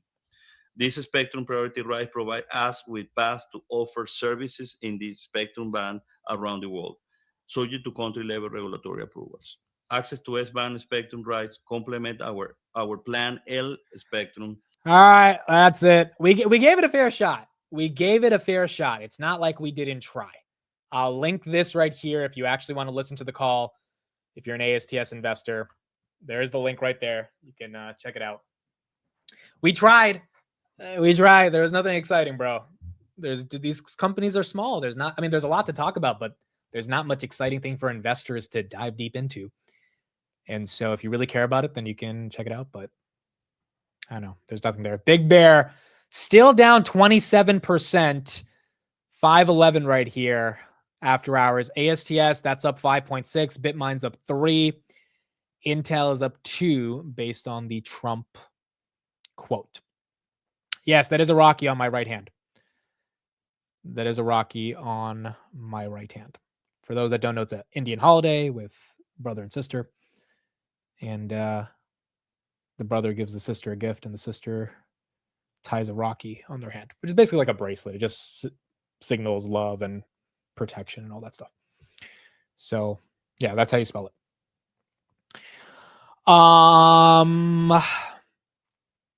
Okay, so that's what we got. I mean, let's see what other headlines are out there, but nothing too crazy. By the way, I saw the apartment today. It was pretty cool. It was the first time I saw my actual apartment. So I got the keys to it, probably moving in towards the end of August. We got to get through the Miami meetup and a lot of other stuff. But I don't think we're going to have the market close on Thursday because we've got the Raymore and Flanagan guys coming in on Thursday. So likely going to be very hard to do the show on Thursday. Hopefully they don't come in the morning. Hopefully we can do the open. But if they come in the morning, we might not be able to do the open or the close. But yeah, dude, it was pretty cool. It was pretty cool. It was dope. It was very nice. Brought my mom with me.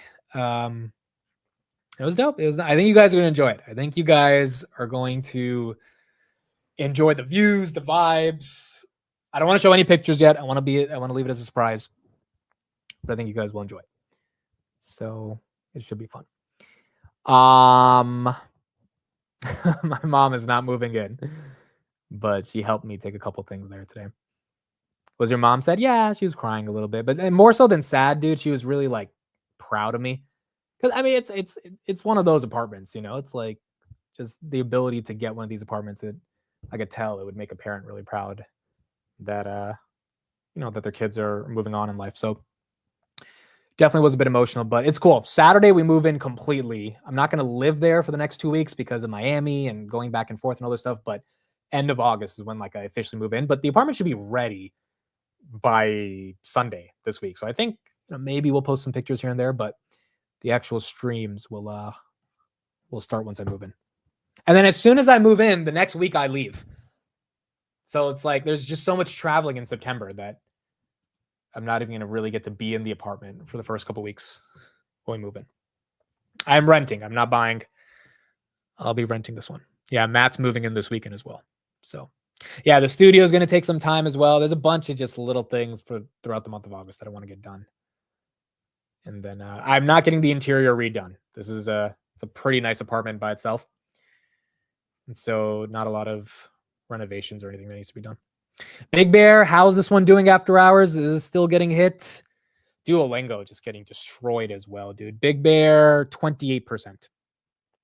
So hold on, Matt's portfolio. This is good for Matt because ASTS, he owns it. And so this thing up 7% or at least 5% after hours keeps him afloat. Again, his losers so far, Berkshire, EOG, Dutch Bros. My losers, Duolingo and Visa. Steve losers, Hims, ended below 50 on the day. CrowdStrike, Netflix, which is not really a loser, it's flat. Salesforce down 11%, PayPal down 7%. And then Tanner, Nubank, Mercado Libre, ServiceNow, TT, ASML. And then Chris, you got UNH, Elf, Lilly, Novo, Take-Two. So, oh, by the way, the Take-Two CEO, he was on CNBC today, and he was talking about Grand Theft Auto and when that's officially coming out. So it looks like May 26th is when you're going to see Grand Theft Auto officially come live. But here's what he said about Grand Theft Auto. There's so much anticipation for this. I wonder how much actually the stock move is about this and just how much of your conversations with investors are dominated by this anticipation of this release. Well, look, right now we have the ability to talk about performance across all of our labels right this very minute in this incredible release schedule ahead of Grand Theft Auto 6. So, for example, our 2K label is just booming. NBA 2K25 is up materially year over year. It sold in 11.5 million units. Recurrent consumer spending is up 48% year over year. Our WWE series, thanks to our friends at TKO, is just doing great. We just released Mafia: The Old Country, which is looking really, really good. And we have Borderlands 4 coming and the new iteration of NBA 2K coming. So we have that from 2K. Of course, as you mentioned, everything related to GTA is meaningfully up year over year. So of course there's anticipation, and our mobile business is booming. Our job is really to deliver across the entire company. So I actually think the conversation right now and the stock movement now is a reflection of our underlying economics, which is the entire business. I don't think it's just based on like what is to come in the future. Although there is a lot of talk about that. There is, and I'm happy there is. I mean, we had 400. Who's gonna play Grand Theft Auto when it comes out? Let me ask the chat right here. 61% of you, by the way, disagree with Dan Niles on his S&P target. Will you buy GTA 6? Dude, I haven't played like a sit-down video game in so long. It's been so long. Like when I played Vice City, like the thrill of it was completing the missions and stuff, but then it was kind of over. So I kind of like, I had my GTA phase and then I moved on. I didn't get what the excitement was for every new game, but apparently Rockstar has just done a really good job like making each version of it better. And the last one was like 2010, right? GTA 5 or 2015? 2013. Wow. So that was a long time ago. So that was more than a decade ago. You had, well, it came out for PC in 2014. PlayStation 3 and Xbox 360. It came out back in 2013. I don't know if I could do a video game stream, bro. Like, first of all, I suck at video games, so it's gonna be so bad. The only worthwhile part of the stream would be whatever commentary I can give. But like when I mean I suck at video games, bro, like NBA 2K, like I suck. I am so bad. Even you remember that Nintendo DS I bought like in June? I've played it once, bro. Like I haven't even like I thought it would be like a way to relax, like I could play Super Mario Brothers. I have not had the ability, Big Bear down 28, to play it for 2 months, even though I bought it. Which is, I'm just coming to the realization I don't play video games. Just not into it. 51% of you said yes, you would buy GTA 6. Why is Palo Alto going down every day? I think there's a lot of consolidation happening in cyber. I honestly think it's a buying opportunity. I'm not buying Palo Alto, but I do think if you want to get allocation to cybersecurity, this sector is going to be very relevant in 5 years. It is the last thing anyone inside of a budget committee for a company would cut. But they just acquired a company for $25 billion. So like, yeah, the stock's going to take a hit. You know, they're dishing out a lot of money and a lot of stock to buy a company. I don't know enough about them to be like, yes, this is a definitive buy, but obviously I don't think cybersecurity is going away anytime soon. So the question is just going to be, you know, in the next 4 years, what the earnings estimates look like. And I think it goes higher with AI. I think AI is a tailwind. GTA 6 has a $1.5 billion budget. Really? Goodness gracious, bro. $1 billion they spent. So the game's going to cost what, like $50, $60? How many copies did GTA 5 sell? 215 million, bro. Holy crap. That's insane. Circle earnings tomorrow. I don't have any thoughts on this. I really don't know what to expect. I honestly don't know exactly how these guys make money. I mean, I understand it a little bit with the spread on the 10-year, but half of that goes to Coinbase. So I don't know what to expect for Circle. I do know that Wall Street has an incentive to keep this IPO doing very well, and that the Fed loves stablecoins. So I don't know what the earnings will look like. I wouldn't play it going into earnings, but stock's up 5x since IPO. I don't think it necessarily has to get hit that bad.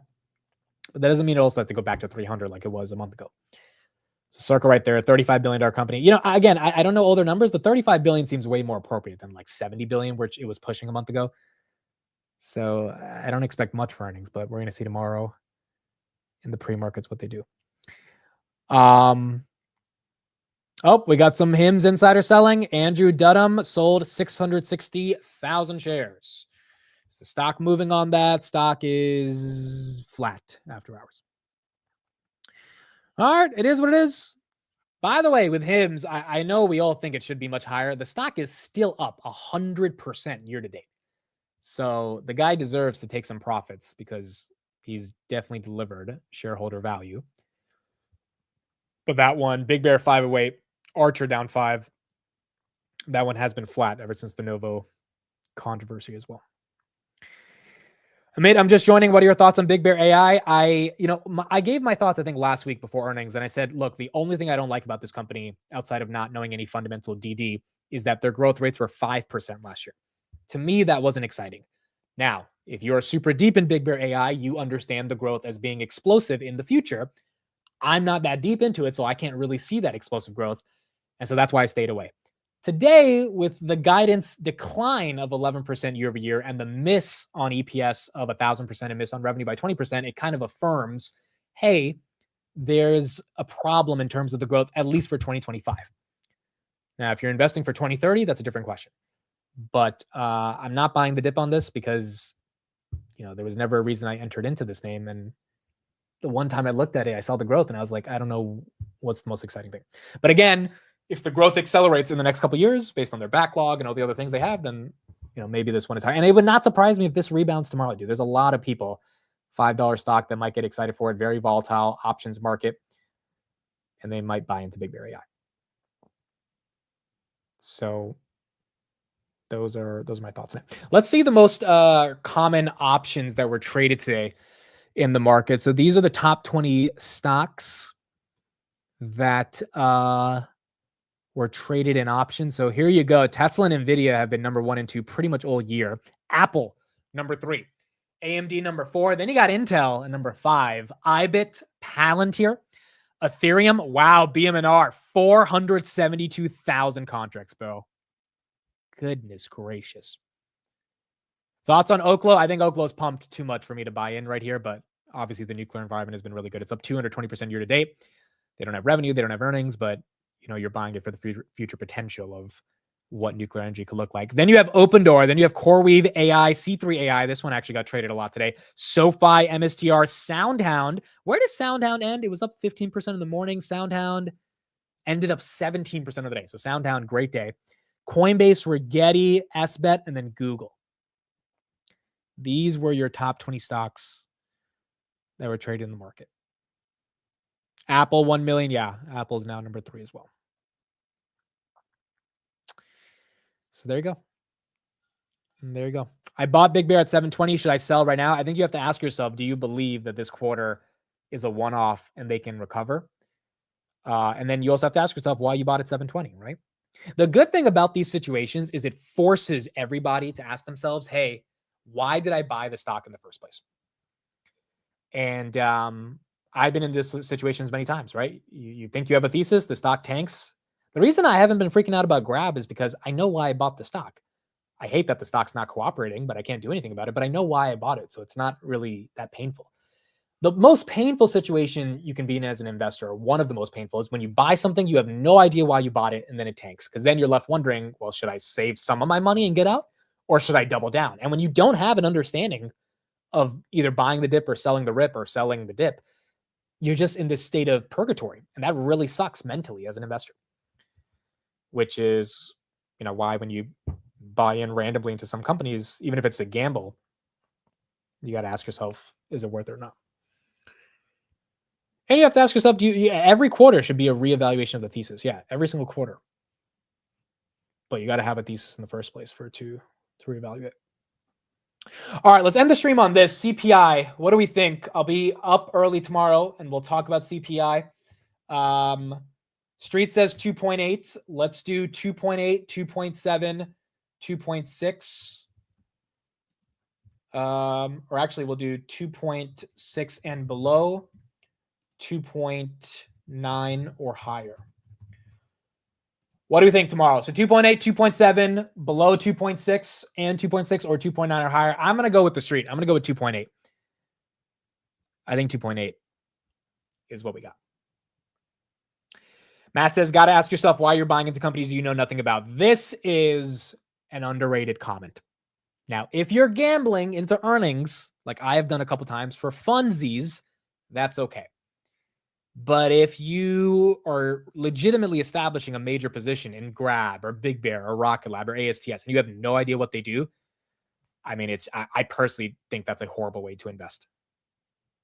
And it's very, very bad for your mental because you just don't know why you're investing in the first place. By the way, Ethereum, ETF inflows on Ether, insane. absolutely crazy. The level of momentum coming into these Ethereum ETFs, which is probably why you're starting to see it break out above 4,000, is aggressive. And at the same time, take a look at Berkshire Hathaway. 14% since May 22nd, or since May 2nd when Buffett stepped down. During the same time, S&P 500 is up 11%. So Berkshire has underperformed the market by 25%, the most since 2020. Now, obviously, Buffett stepping down, you're going to take a premium from Berkshire, but also they haven't made a move with their cash. They are buying some secret stock that no one knows about. If that's just another insurance name, I don't think the street's going to care that much. I doubt it's PayPal or Disney or anything like that. But yeah, Berkshire, I mean, Apple has really been what's helping Berkshire over the past couple of weeks. But outside of that, it has not been performing as well as just the broader market.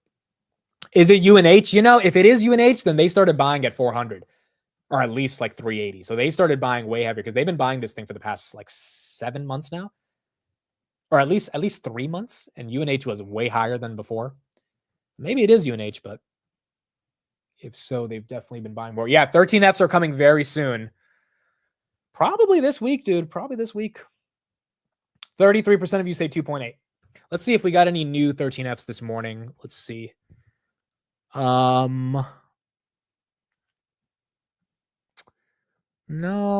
I mean, we got this one that manages 8.5 billion, Jensen Investment Management. So they reduced a decent amount of stuff. They sold some Microsoft, sold some Apple, sold some Google. No, they bought Nvda 1.7 million shares at 158. So you got some buys on Nvda. They bought Eli Lilly. They bought Meta in the 700s on both. They bought Clorox. They bought General Mills. I don't know this investment firm, but they manage 8 billion. So obviously it's a big one.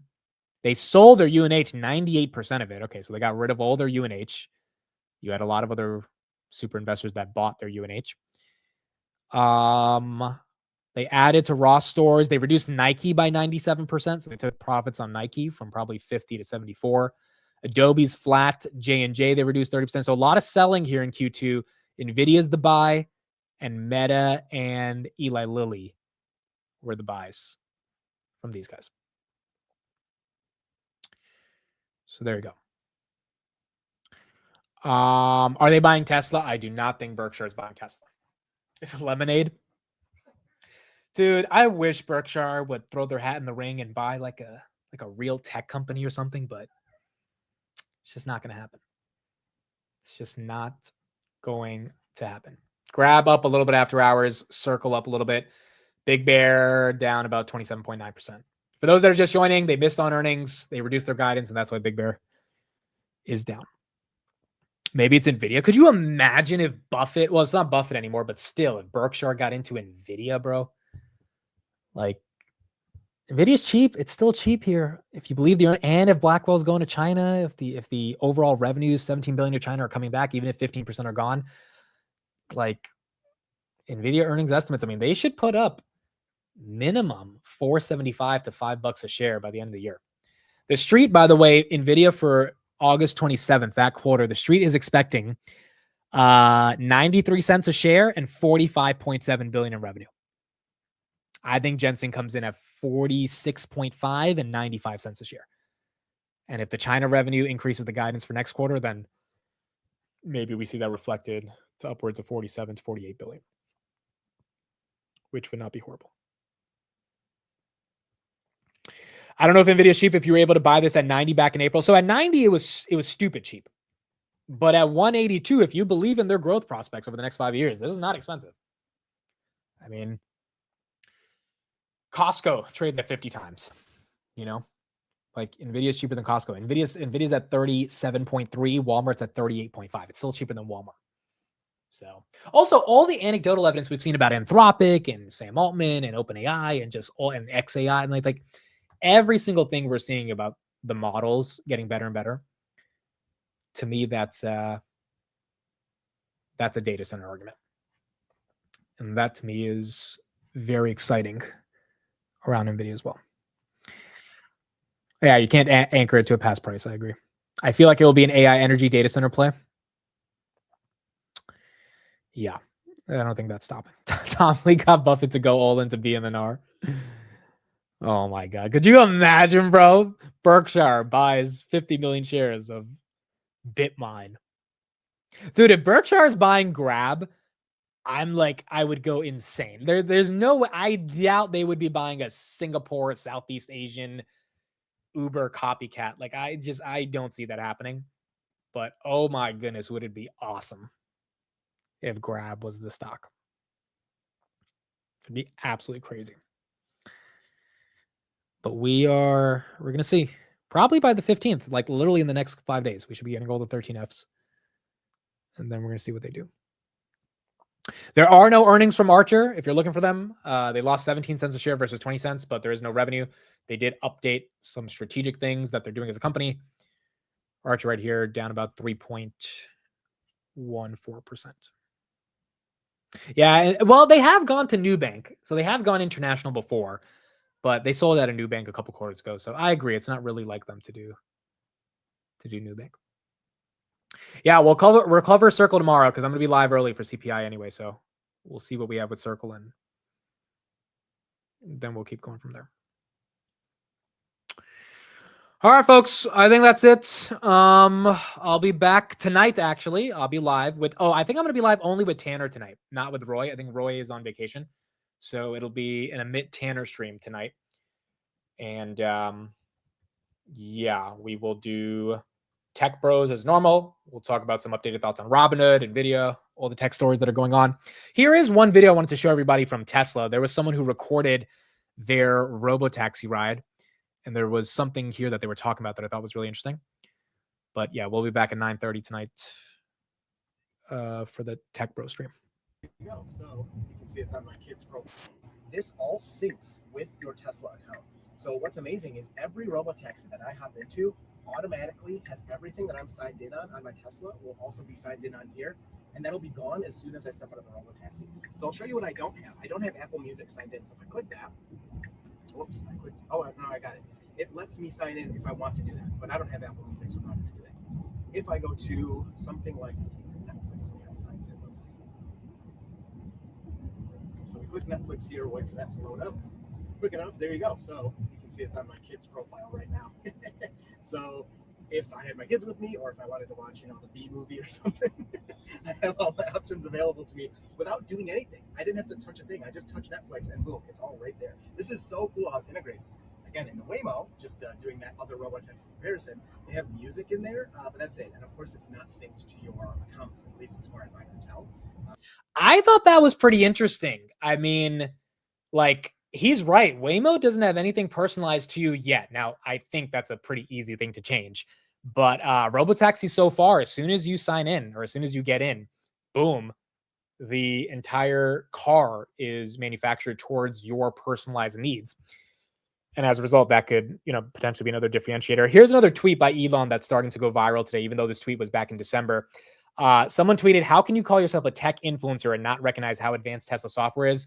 Elon says the brutal reality of the situation will hit like a tsunami towards the end of next year, which is 5 months from now. So you got this tweet that is popped back up, and we're going to see in the next 5 months what Elon can say. But yeah, I mean, look, I think Waymo will eventually allow that personalization, but it's not there yet, at least not in the Waymo that I went to. The Waymo experience I had, to be honest, was just horrible. I hated it. I really, it got me there in one place, but it cost way too much money. The car didn't really come the way it needed to come. And the place where it needed to come to, we had to walk to go find. It's it was, and I know Tesla's not perfect yet either. And I haven't tried the Robotaxi in all fairness, but I didn't love the Waymo experience. It wasn't that great. And the car kind of just dude, the Jaguar looks ugly, bro. I'm sorry, the Jaguar, a Tesla's just a better experience, bro. I'm not even biased here, bro. I own both. I own Google and I own Robotaxi. I own Tesla. I'm just saying, from my experience, it wasn't that exciting. It wasn't that fun. It was it was cramped. It was just I don't know. It wasn't good. But I haven't tried Robotaxi yet. Now, technically, I'm in a Robotaxi every day with FSD, and it drives me around. That experience is amazing. But I would be curious to see what the actual Robotaxi looks like. So we're going to see. Oh, Marquez, didn't he do some controversial review? And didn't he use Farzad's video in the review as well? I didn't see it, but apparently he was getting a lot of shit for doing a review on Robotaxi. And yeah, this video got like 2 million views. And apparently he wasn't the most happy with this comparison. I didn't watch this dude because 17 minutes is too long. I'm sorry. That's like 17 minutes of this shit. That's too much. But I know Farzad was kind of pissed off today. Let me get to Farzad's tweet. He was a bit annoyed about this. But I don't even know what the beef was. I don't even know what Marquez did. He said, see, I can't watch a 3-hour movie, dude. 17 minutes? This is the problem. Farzad said, on a second thought, MKBHD's coverage of Tesla's Robotaxi is quite poor, and I don't appreciate its framing of people who had early access. Kind of a douchey thing to do, to be honest, implying that initial people gaining access were somehow trying to hide issues. You literally use my footage of the Robotaxi doing something stupid. If I was trying to hide something, why would I show it? Why omit me saying that it clearly did something stupid afterwards? However, I don't blame him for feeling the way he does towards Tesla, given they've had his Roadster reservation for as long as he did, but throwing shade at me and others for trying to hide stuff is bullshit. Why is there... let me see if Farzad picks up right now. Let's see. Call Farzad. Let's see. Maybe he picks up. Let's see how bad this... Yo. Okay, so I'm live right now. I'm about to end out the stream, but I just saw your tweet of you calling out MKBHD because apparently... Oh, sure. Okay, so everyone wants to know what exactly happened. Can you just tell us how did this all play out? Oh my God, you're putting me on the spot. I love it. I literally just got home. Okay, 5 minutes. That's it. 5 minutes. Are you on stream or off of stream? Yeah, no, I'm on stream with everybody. Oh, okay. Yeah, I mean, I'll tell you straight up. So MKBHD put a video out covering the Robotaxi and his Waymo experience. I think it was only there for a day, and then the first minute and a half, he used a compilation of different videos from the first people that had access to the Robotaxi network, myself included. And then he made a statement. I don't know. It just sat really wrong with me. He made a statement. It's like, listen, there's these channels out there that are sort of, pro Tesla, and they are. Let me, and he said specifically, let me see how I can word this, or something like that. He said, let me see how I can word this. They're forgiving when it comes to Robotaxi stuff. And then he showed the footage, right? And then he showed footage of Robotaxi screwing up, specifically from the people like myself that had access to the network early on.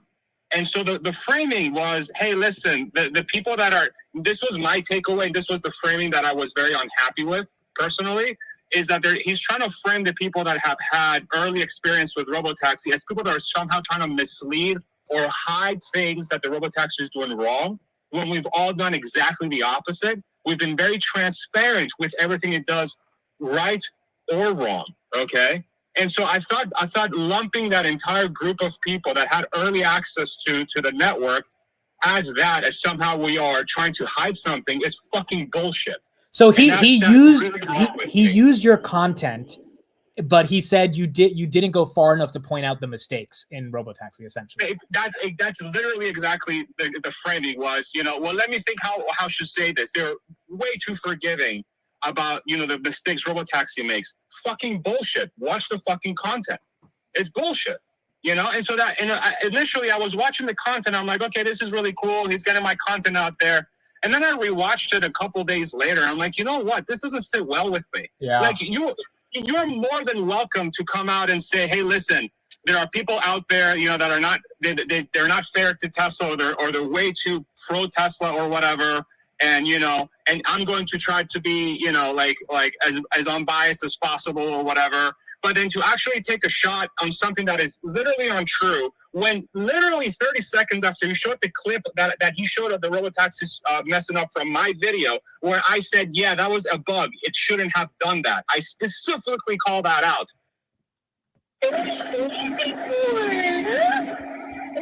Oh, you're sweating back here.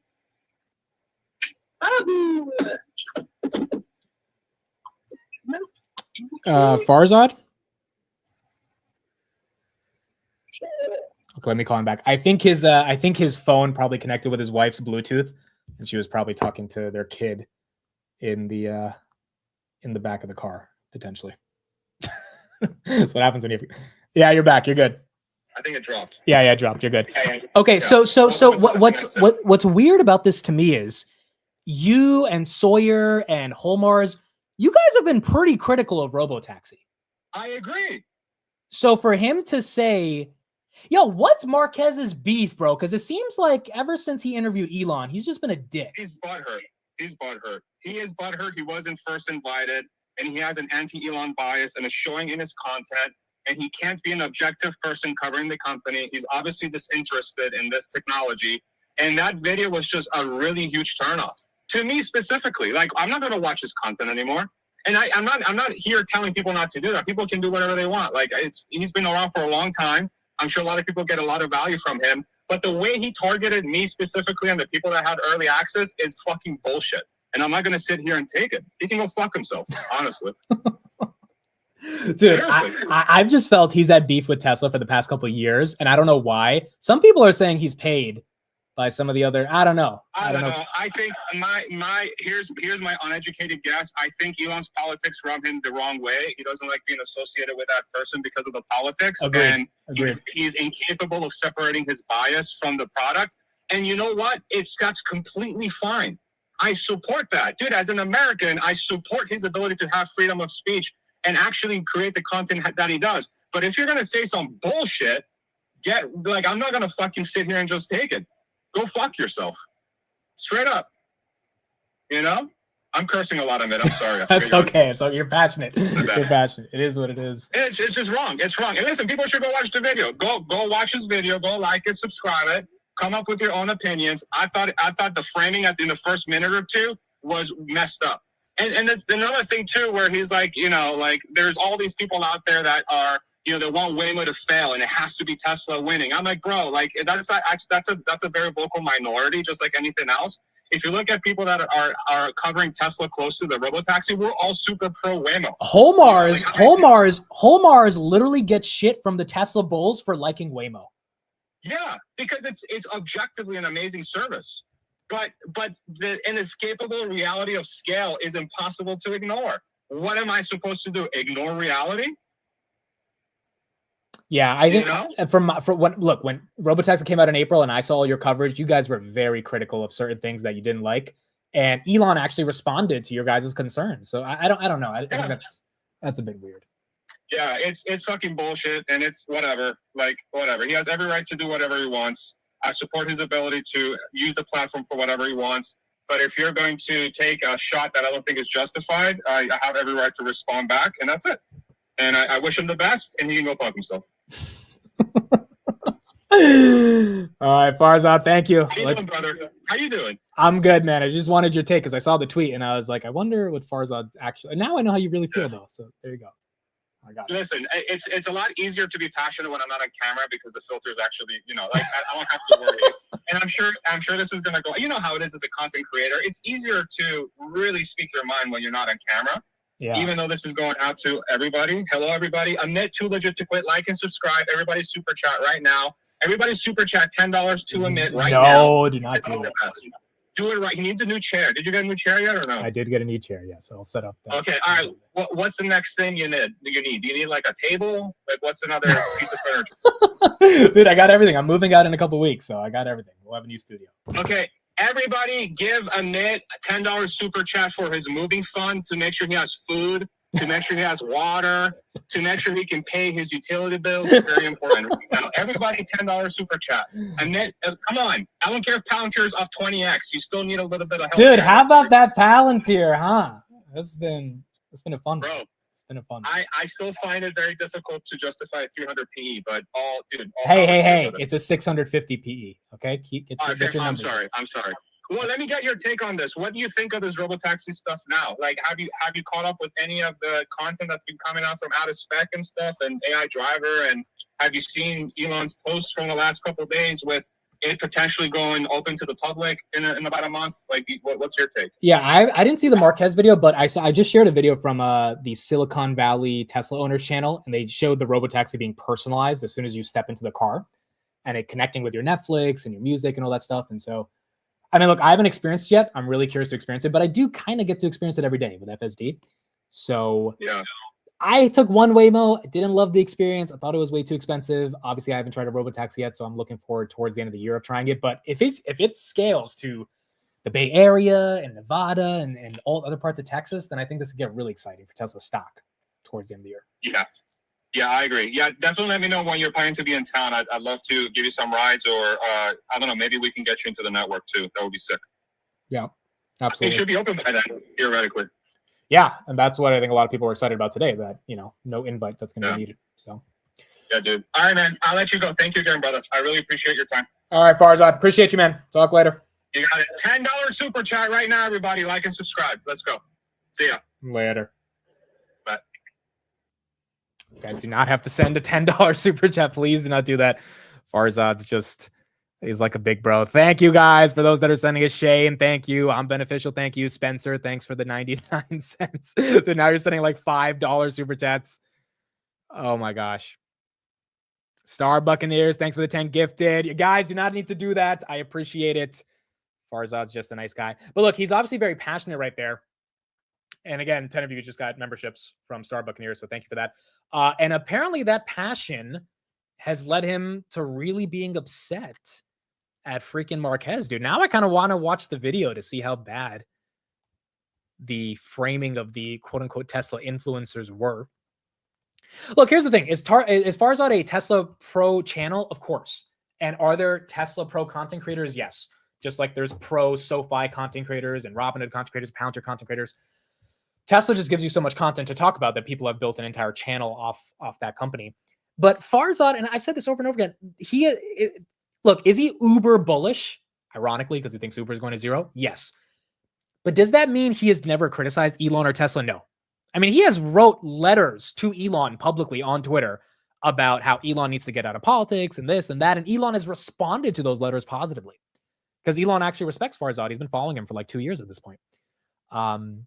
And so to say that Elon or Farzad would never critique Elon is ridiculous because I've seen him personally in his videos on our podcast and on Twitter critique Elon. But Marquez is not like Elon for a while, bro. Like, it's been a minute since they did their interview back in 2018. And ever since then, like the Cybertruck, there's a lot of videos he came out with where he's just not a fan of Tesla. And I don't know. Is it political? Is he getting paid? I have no idea. Is he genuinely just hate the software? That maybe, but there's not that many other products that are that much better, right? So I don't know. Maybe he just has a high bar to live up to, and that's why he's giving Elon a lot of shit. I know Farzad's controversies over the past couple of years were launching that wallpaper app for like $50 a month. A lot of people were not happy with that. Given he's like 20 million subscribers, dude. You launch a wallpaper app for $50, people are like, all right, is that the best you got? And then the other thing was he was speeding in a 25 miles per hour location where like there were signs that were saying, hey, kids playing. And yeah, that content that he used in his videos, that also was not the best thing. So, I mean, Marquez has had his own controversies, but seems like with Elon, he's not been the biggest fan of him over the past couple months as well. Again, thank you guys for the super chat. I appreciate it. Roger, thanks for the $10. David, thanks for the $10. Victor, thank you. Diak, thank you. Scott, thank you. Pranjal, thank you. I feel like a stripper. $1 here, $1 there. Literally, it feels like a stripper right now. So this is amazing. Thank you. Tyler says if we keep donating, he can't leave, right? Technically, yes. I'm held hostage. Thank you as well for the $2 super chat.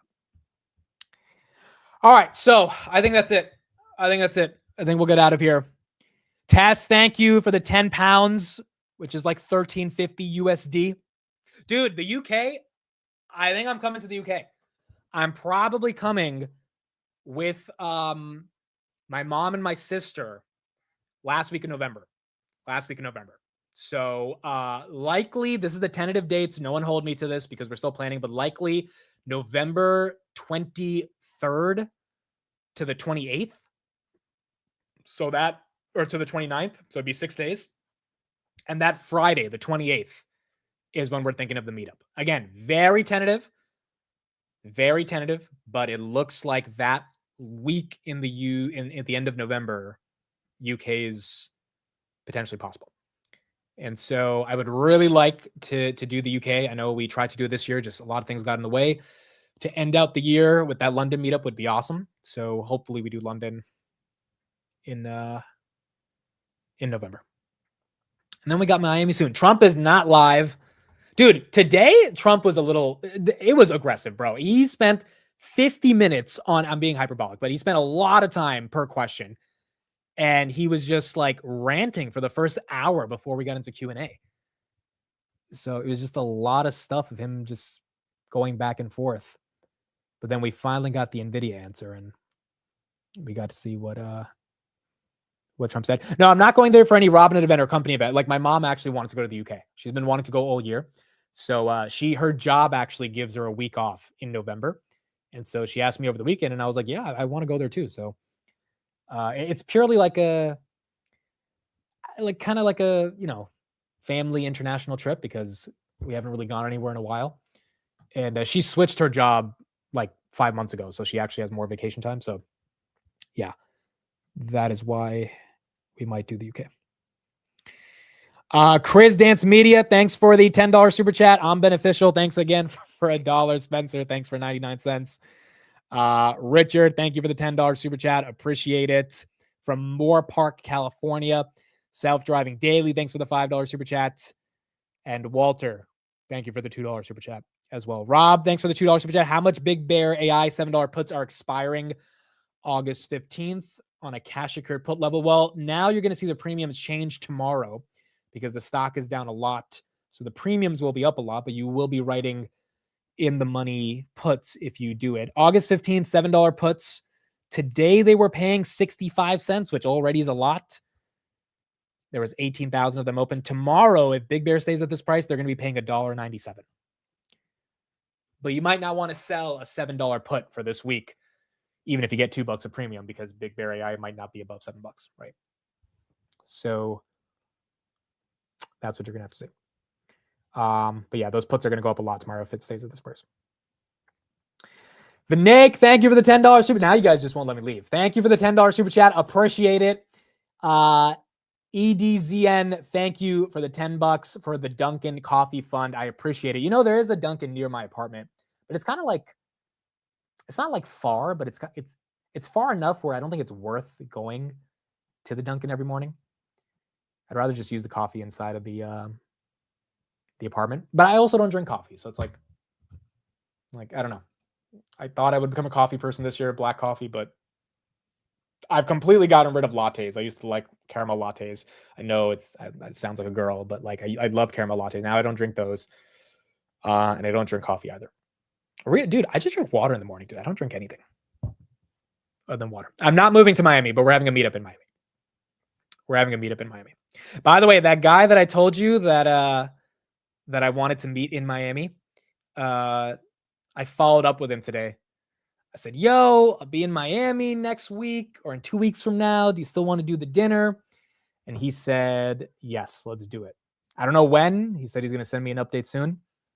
I just hope he lets me post the picture of us. I already have the caption of it because I think it would be the most epic picture and caption ever.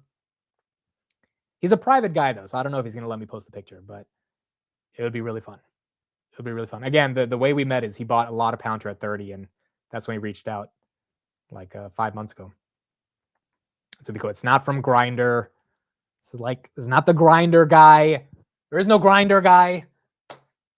This is someone that would be really cool to have a dinner with.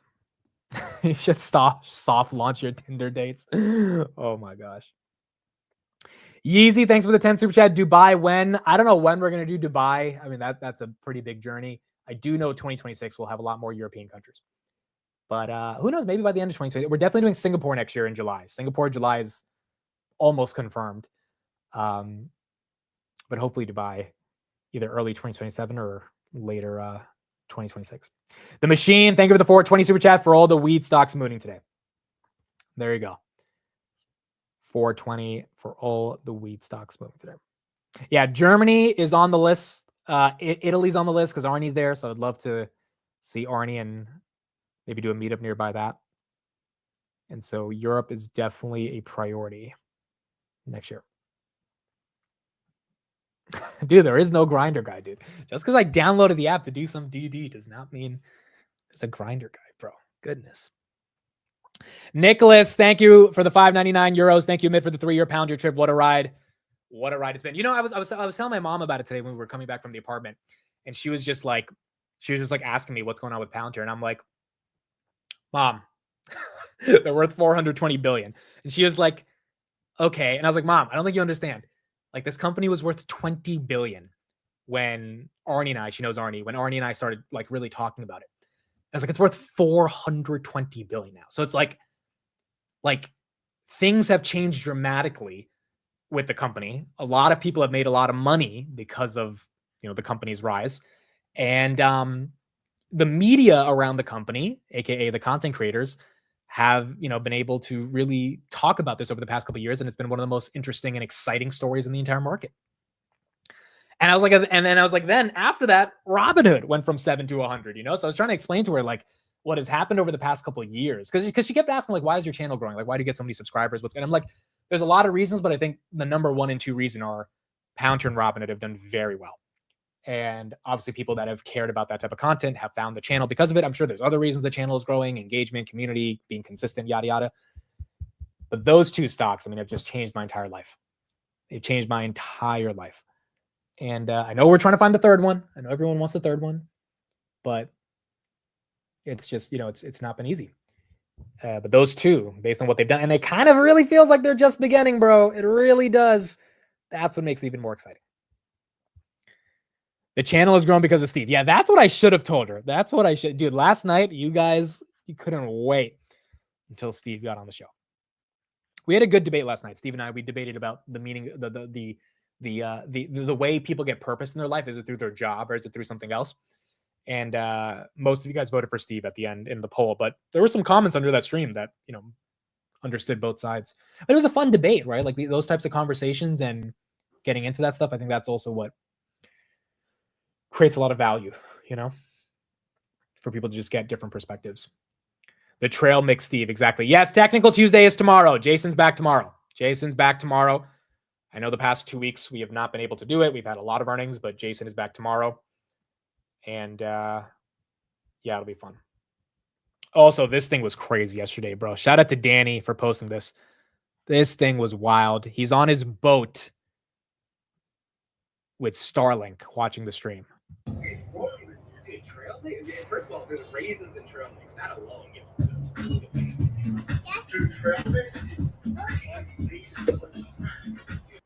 That was so cool, bro.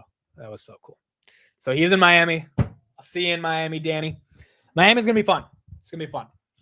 It's gonna be super, super fun. For those that come through, I think you guys will enjoy. So yeah, it'll be good. I'm having a dinner with my mods the day before. So for those that are mods in the chat, we're going to be doing a dinner on the 22nd. And then, yeah, on the 23rd, we are going to be doing the meetup. And I think it should be cool.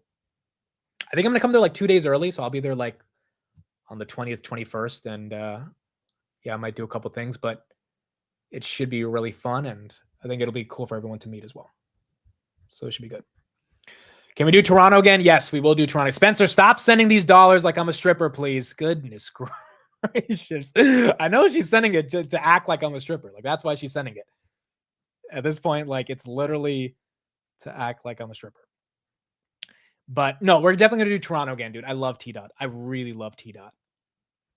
Like, I love Toronto. So we'll do California again next year. I mean, like, a lot of these places that I go to, like, the thing is, if I'm gonna be in the city anyway, we might as well do the meetup, you know? So California, I go to every year. Vegas, I go to probably every year. New York, obviously, I'm nearby. Boston, I don't have to go to every year, but Boston's such an easy trip for me that, and now I have a location that location that we did in Boston could have held like 300 people. It was a big location, and we had it for 7 hours because it's a Saturday and they don't get busy until 8 p.m. We were there from like 3 p.m. to 7 p.m. Simple, you know? So now that I'm getting the hang of doing these meetups, we can do them in a much easier way as well. All right, cool. That's it. I'll be back tonight at 9:30 with Tanner. I think Roy's off for tonight. And then we will keep going later throughout this week. Again, Big Bear, nasty earnings. We'll see how the stock reflects it tomorrow, down about 28% after hours. Nvidia, flat, Grab, flat, Hims down a little bit. Circle tomorrow morning, CPI tomorrow. That's a big one. Archer down 4%. Hoodie, which had some fun today, but then got hit towards the end of the day, 113.45. And then Palantir as well gave back some of the gains, 182.87 after hours as well. Samir, thanks for the $2 super chat. Appreciate it. Thanks for all you do, Amit. Samir, thanks for being here. I didn't do word of the day, actually. I forgot in the morning because I had to leave to go to the apartment. So let's do word of the day. Rufus. Rufus. Isn't that like a dog name, Rufus? Right? Like, haven't you, like, yeah, Amazon has something. Amazon has a generative AI powered expert shopping assistant called Rufus as well. Okay, reddish or brownish red. Reddish or brownish red is what you have for Rufus. I stopped the identifying Rufus streak on the hawk's wing as it soared overhead. The ancient pottery shards still showed traces of Rufus paint along their collars. Well, what was not Rufus today was BMNR. Nice little move, up 15% on the day. I know it's down from the highs, but still, you had a lot of momentum on Rufus. And that one had a pretty green move today. And they bought another 300,000 Ethereum. So that helps out. That helps out as well. All right, cool. There you go. That's it. I'll be back at 9:30, and we will keep going from there. And then tomorrow we'll have the market open as always. All right. Thank you, everybody. Appreciate it. Thank you for all the congratulations on the apartment. I think you guys will really enjoy it. I kind of consider it like our apartment. It's going to be a content-based apartment. There's going to be a lot more podcasts, a lot of fun stuff. And I really do think you guys are going to enjoy it. It's going to be a fun thing. So it'll hopefully take the channel to another level in terms of content and different streams. And I was telling Steve we should do like fun stuff for the holidays. Like we should do a bunch of different things. And we have some space to do it now. So I think you guys will enjoy it. All right. Thank you, everybody. Appreciate it. I'll see you guys tonight on Tech Bros. Bye, everybody. Have a good one.